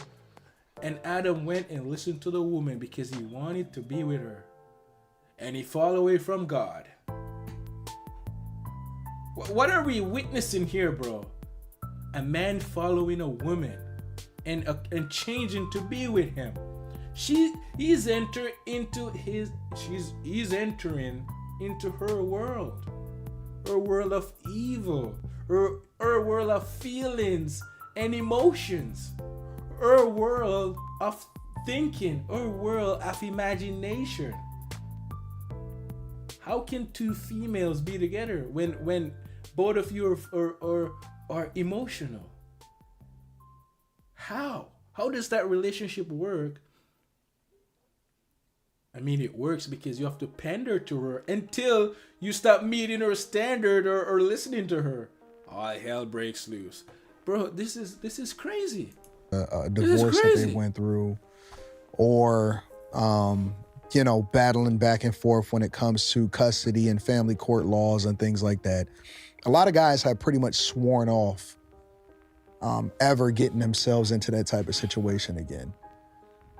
But you've defied the odds and, kind of sort of made a way where I'm assuming that maybe you were maybe feeling some of the same feelings prior to meeting your now wife. Did you ever see yourself getting remarried prior to meeting her? Like, did you ever think in your mind, you know what, I probably will get married again? No, but it wasn't because of the first marriage. It was just because I didn't see what the value was for a man. Yeah. I wasn't jaded because of marriage from that situation. So she come around and show you what the value of a man is. Is that what we're getting here? This is ridiculous. Yeah. I was jaded about people. I might have been. With the amount of money that you were paying. I might have been. I'm not gonna lie to you. But that has nothing to do with, I was in a situation I shouldn't have been in. Yeah. So if the penance for my peace was paying some extra money. Yeah. We're entrepreneurs. We can make more money. Absolutely. 100%. We can make more money. But it's not even about the amount of money. It's the lack of appreciation that comes along with what I've done for you. There's nothing good about these people, bro. They're just doing it so you can praise them and so they can feel good about themselves. There's nothing good about these people. And people listen to these people. And that's the funniest thing, right? There's nothing good about them. I do this for you, so you need to act the way I think you should act because I'm doing this for you. You need to make me feel happy for doing this thing to you. Because if you don't, I'm not going to feel good, and I'm going to blame my not feeling good on you because I'm doing this for you. So you're supposed to appreciate it and tell me thanks and all of these things so I can feel good about myself. So they're only doing it to feel good about themselves. And this is what I'm telling you. They make the money to do things for people, especially their family and their wives, so the wife can make them feel good about themselves. And all the wife is there doing is she's only there for herself. And she's playing the game. She's playing your game that you don't even know that you're playing. Because you're controlled by the female. You're controlled by your family. You're controlled by people. Because if they don't tell you things, words that controls you, that makes you feel good, you get mad at them and you blame them. Which is ridiculous. Understand how dumb that sounds. Really, how stupid does that sound? That's crazy. Yeah, that's but I think that most people think guys that they're entitled to it, though. The idea that you're there so you get X, Y, or Z. Right. There's a lot that happening right now, as we see. But at the time, I just wanted out. And I didn't want to fight. I'm assuming, and correct me if I'm wrong though, but I'm assuming because you guys were amicable for that time, it probably wasn't a problem for you to make sure that things were taken care of. But it's not, that's the part where I would get bitter at. And it's like, wait a minute, you trying to throw my name under the bus after I've done all, you see what I'm saying? Well, because they're saying that I didn't. Right. That's the other part, that somehow you were destitute. Somehow, what I didn't tell you was for the first 3 years before we actually divorced, it was $25,000 a month. That's $300,000 a year. Then they brought it back to, 18. But the idea that you look in this book and she's like, oh, we had to get pizza by getting quarters out of the couch. Like, who are you talking about? Yeah. What are you talking about? I bought you a brand new house on wherever you wanted. You had cars, you had, maybe you didn't manage it very well because, who knows? Yeah. I don't know. But when a woman gets egg on her face, Yeah. To me, I'd be like, well, he wasn't so great to me. You can have him. Mm-hmm. Like what, my mother loved my father to the day she died, but she went to her maiden name when they got divorced. My father got remarried. He's been married for... He's just like his father. I told you he's just like his father. How can your mother love your father but yet divorce him? That doesn't make sense, right? And he's in the same situation as his father with his new wife, and he doesn't even realize it. He's married to his mother. 40 years. Yeah. This is a cycle that continues to happen, and I can't speak for everybody else's situation. So why don't you break the cycle, buddy? If you know it's a cycle, why don't you break it? But he can't help himself. He can't help himself. Even though he said, I'll never find myself in this situation again. Because something is wrong. Guess where he's back? In the same situation that he told himself he'll never find himself in. The saddest part of this Lied is that to himself. the younger one ended up dying. Yeah, I was going to ask you about that. How do you feel about that? Because a lot of people make a big deal about, if we just being transparent about, posts Right. that you may make on the anniversary of the passing. Yeah. God's timing. That was the day that the judge told us what the amount was. Oh, okay. So it didn't have anything to do with... Had nothing to do with that. But I will say this. I believe it's God's timing because... His younger kid died and he says God timing? That's ridiculous. Anton, he did not have to die. Why do you say that? When we talked, and we did talk to him, we talked to his wife.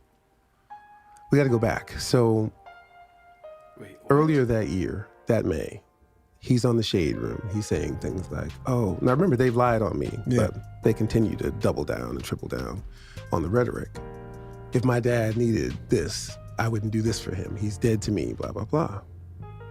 Now we come to find out that 3 days after that's when he got diagnosed. They waited because he didn't have insurance. Mm-hmm. They waited 4 months to let us know. After they found out that After he they was found actually... out, they waited 4 months. So he could have... According to all statistics, Yeah. 91% of colon cancer diagnoses that are caught early are curable. Right. From the time he got diagnosed to the time we found out, because they didn't tell us. I had to find out from somebody else. Right. Then I heard from them. So were you the last? We were the last to find out. Wow. So once we found out, we sprung into action. What can we do? Can we get the scans? Can we do this? Can we do that? Anton, by this time, it was stage 4.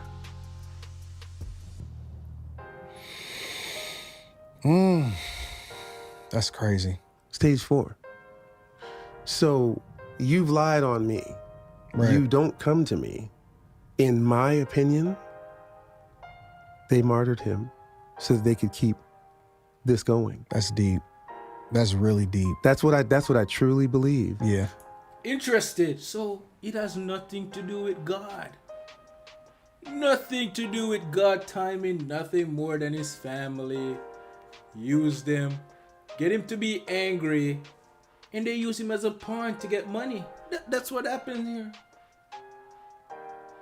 And the father wasn't right to be there for his son. And guess what? The debt is on your guy's hands. Well, he's old enough now. He's a grown man to overcome his own evil, right? He's a grown man to overcome his own mother, right? So, it has nothing to do with God. What a mess! Everybody's heard that voicemail. I will leave with you the messages that we sent. Leilani sent a message that said to his wife, you don't even have to tell him that it's us. We just want to help, whatever we can do. And then they're like, well, he would have had to stay at your house and they wouldn't have been able to see him. I'm like, we never made that a stipulation. The facility that we found, that the only one that would allow him to come was closer to our house. Right. That's why we have an entire apartment downstairs with its own entrance. His wife wouldn't have to work. You can take care of him all day. Leilani wanted to take care of him. And his mother sent that message after we sent. This guy is married to an evil woman and he doesn't even realize it. That's crazy. The message to him. That's insane. This is what happened. So and it gets worse. So she puts out the book in January. She's on an interview, I think in February, with Foxy 104.5, whatever, in Raleigh. They ask him how he's doing. She says he's healed. He's healing and he's doing fine. He's doing great. Now, I realize they blocked us all on social media. We don't know what's going on with them. The next thing we know, he's passed.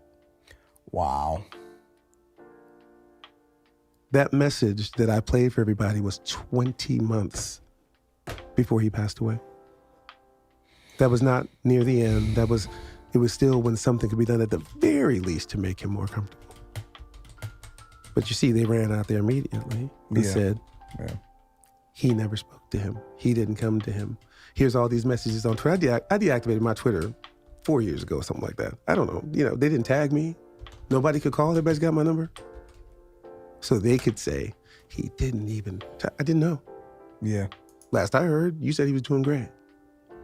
These are the things that you're in this every day. You are, I call most of these people content reactors. You're an actual content creator. I try to be. Bro, what? Hold on. Listen.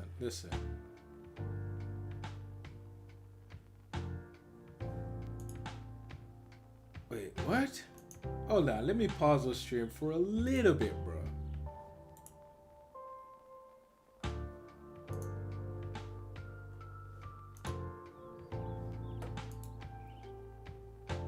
Was it the oldest son?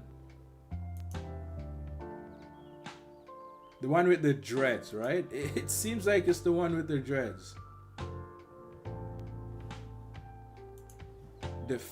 They sacrificed their kids, bro. That's crazy.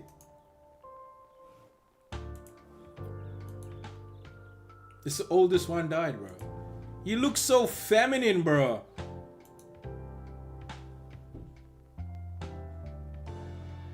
It's the oldest one right now. I don't know. It seems like the oldest one. The one with the dreads. That was speaking at the wedding.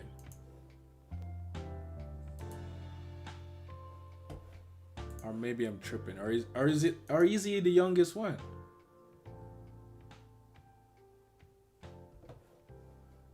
I don't know which one is. Let me see which one is the oldest one.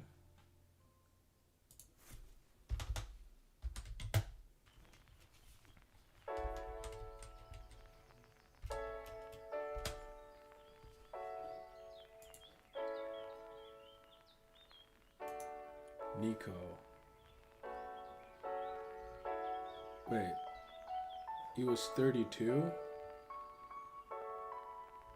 Okay.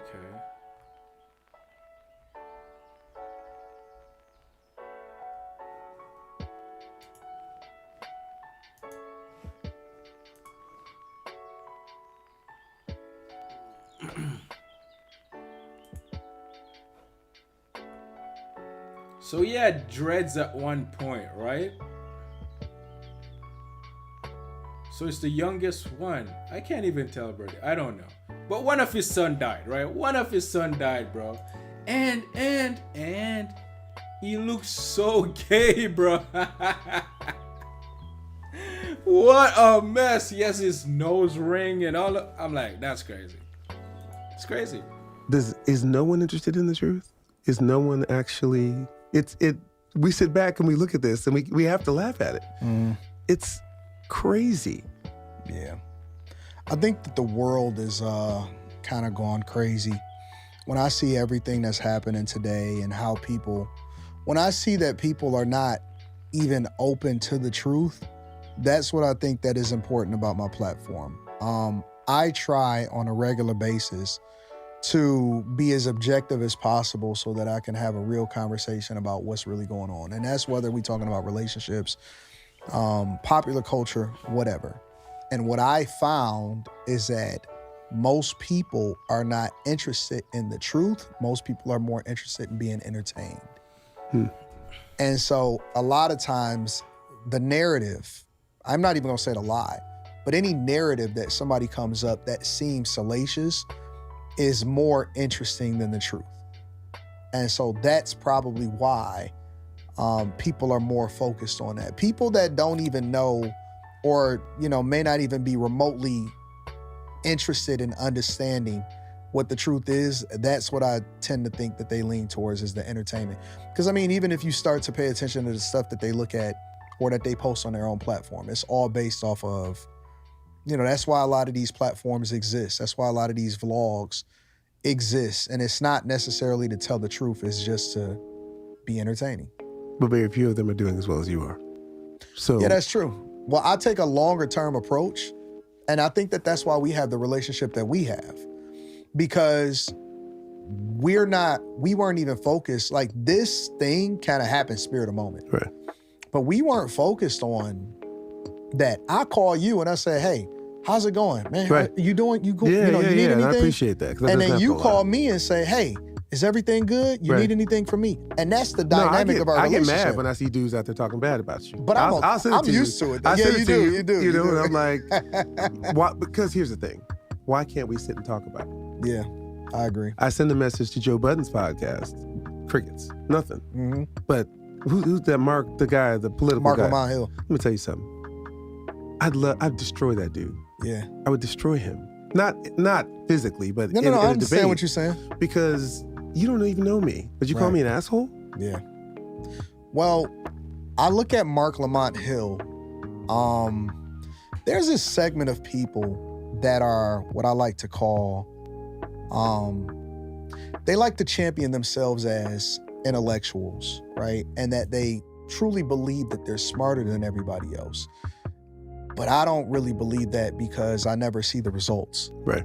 It never translates, right? So I see people hand him his ass all the time. yeah, it's easy to, it's easy to say that, I'm the smartest guy in the room, but it doesn't necessarily translate into results, right? So I decided that I would do stuff on my own, and that I would have the conversations authentically with people that I actually value. And getting to know you over the years, I'm happy that you had an opportunity to tell your perspective and your story on my platform. Let me ask you one more question, because there's been a lot of people from the Ricky Smileys to all of these different type of people that run with a narrative but doesn't necessarily seek the truth. Do you think that they have a greater responsibility on their platforms to be not only entertaining, but also objectively try to find the truth, to have these conversations? Let's keep to that. Anything that I didn't ask you or that we didn't touch on that you would like to leave people with until we come back together again?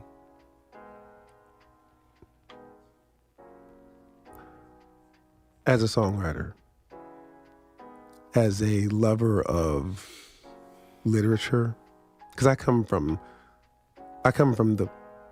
the idea of Shakespeare and Poe and Wordsworth and Thoreau and Frost. all the way to Gino Vanelli and Stevie and Marvin. It's about truth. We're living in a time when you don't know what's what. And it's very scary, particularly for those of us. It's very much like the Matrix. Yeah. That's why they come with the red pill and the blue pill, whatever it is. But I think it's deeper than that, because getting the wool pulled over your eyes, even in small things, may have repercussions, even with the big things, as you move forward. We asked Jack one day, what he thought the purpose of life was. And he said, to be remembered. Mm. And how many generations of the people that love you are actually going to remember you? That's true. How you're remembered is important. And to see people say silly things like, this is what I'm going to be remembered for, it's like, no, I don't believe that either. I don't know. I don't know about that, but. Who's Jack, bro? He's a little kid? Hold on to the younger truth. new son? Pray about it. God is right there waiting to reveal all, growing up in the church, you become jaded to all that. Yeah. But then one day God smacks you in the head. Leilani's the one that brought me back to God. So we have all of this. Bro, women bring you back to God? That's ridiculous. That's crazy, right? Doctrine in our home. She brought me back. I was way out there, not believing in much of anything. And now I'm back. And I think that's what God's purpose was for me. He wanted me back. He knows who I really am. Yeah. And when I was out there, that's not who I was. That's not who I am. And I guess it's that. Find out who you are and be that. I guess somebody has to be the sheep. Mm-hmm. Yeah. We all can't be, everybody wants to be you, but are they really willing to do the work? No, Are absolutely they really not. willing to, when there's only 10 views, 100 views, 1,000 views, we talk about, it was hard to be in this business in the 90s, to get recognized, to send it to, I sent literal cassette tapes out to publishing companies, to record labels, to listen. That's crazy. Most people don't know what a cassette tape is. Yeah, they don't. True. Most people don't know what that is. I've written 4,000 songs. That's insane. At least. That is crazy. At least. Most of them are not very good, but I got lucky. I got 21 top 10s. Yeah, right. That's not luck. 21. It is, because once you realize that it's not me against the other artists, it's my label against their label. Yeah, but you come from an era where there was actually real talent, and if you listen to your songs, they resonate and they actually hold weight over a period of time. So I told you people like to compare and relate and be relatable. That's what you sell, is emotions. We're not here to do that. No. I don't look at that as luck. I just look at that as talent meets preparation, hard work, outcome, success. That's the way I look at it. True, but timing. Timing who's the president at the time That's of the true. record label? You're right. Who's the A&R? Who's promotion? I've been at labels where the president got fired right when the record came out, or he quit right when the turmoil. And then you see people hear these songs. I never heard this before. How come I slept on this? Well, it's hard to get something from my brain into your CD player. That's not easy to do. Yeah. Even when you do have a record deal. So. There's so much to it. I've been so blessed. Yeah, that's beautiful. So blessed. And I just want to thank you. Not everybody has the courage with their... It's funny. I've been asked this biblical question by Jesse Lee Peterson. What is courage? What is courage? It's an interesting question, right? What is courage? And I'll leave it with you at the end of this, because it's still an ongoing biblical question. It will be answered on Sunday, but I'll leave it with you. Platform to sit down like this, and I appreciate you. My wife, my family, we all appreciate you. Well, we are friends in real life, and I'm going to continue to support you and have your back regardless. Well, I think that's the end of the video. Shout out to them for giving us this opportunity to react to their content, right? It was fun. It was a lot of, you know, I guess commentating on it. It's a lot of stuff that I put onto this video, right? And I wish, you know, they could have really been honest, or there's a way of saying honest or honest. Yes, something like that. I wish they could have been that, right? But they weren't. I mean, maybe in telling the stories, but friend to friends, I don't think they were honest with each other, right? But I'll leave you with this, right? Brian McKnight said he asked Jack, or I think Jack is his younger son, what is life, right? What is the reason of life? And he said, oh, to be remembered. Amazing, right?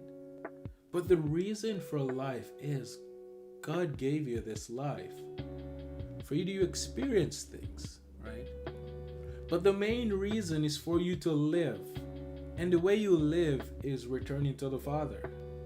Because you have one life. There's only one way to live, and it's to overcome. It's to overcome illusions and to return to the Father. That is your purpose of life, right? And courage. What is courage? Courage is just a word that controls you, that they attach a meaning to, for you to live up to, but you can never live up to it because it doesn't exist. That is an illusion you need to die from so you can return to the Father. It's just a word that controls you. There's nothing more to it. Courage does not exist. And if it does exist, it's the devil. You're being controlled by the devil, controlled by words, telling you to do things. To fight for God, have courage to stand up. No.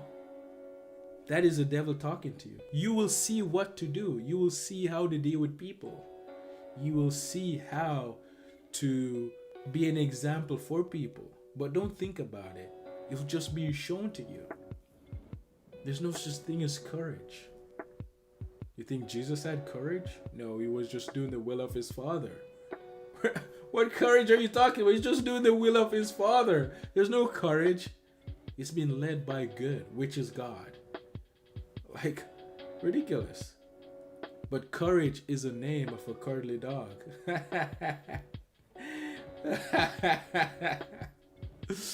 Shout out, Matt. Yo, thanks guys for tuning to the stream. Whoever is watching and whoever will be watching, we appreciate you. We appreciate you stopping around for the truth, not the so-called facts. Or we ain't here to entertain you. No. If anything, we're not here for that, because I'm not entertaining. I'm here to just tell you the truth and exactly what it is. That's it. And I can't do it of myself. So thanks for sticking around. Whoever is watching and for whoever will be watching, right? Shout out to the Jews. Shout out to the Christians. Shout out to the females. If we love anyone, we love you guys. And shout out to the Allah Akbar people. Shout out to the Muslim. If we love anyone, we love you, Muslim, man. We love you guys.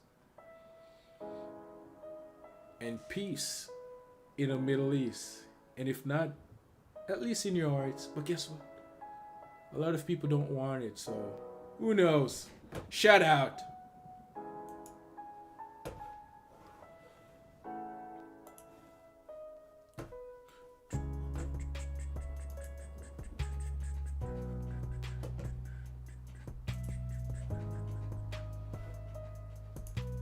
Bye. Peace.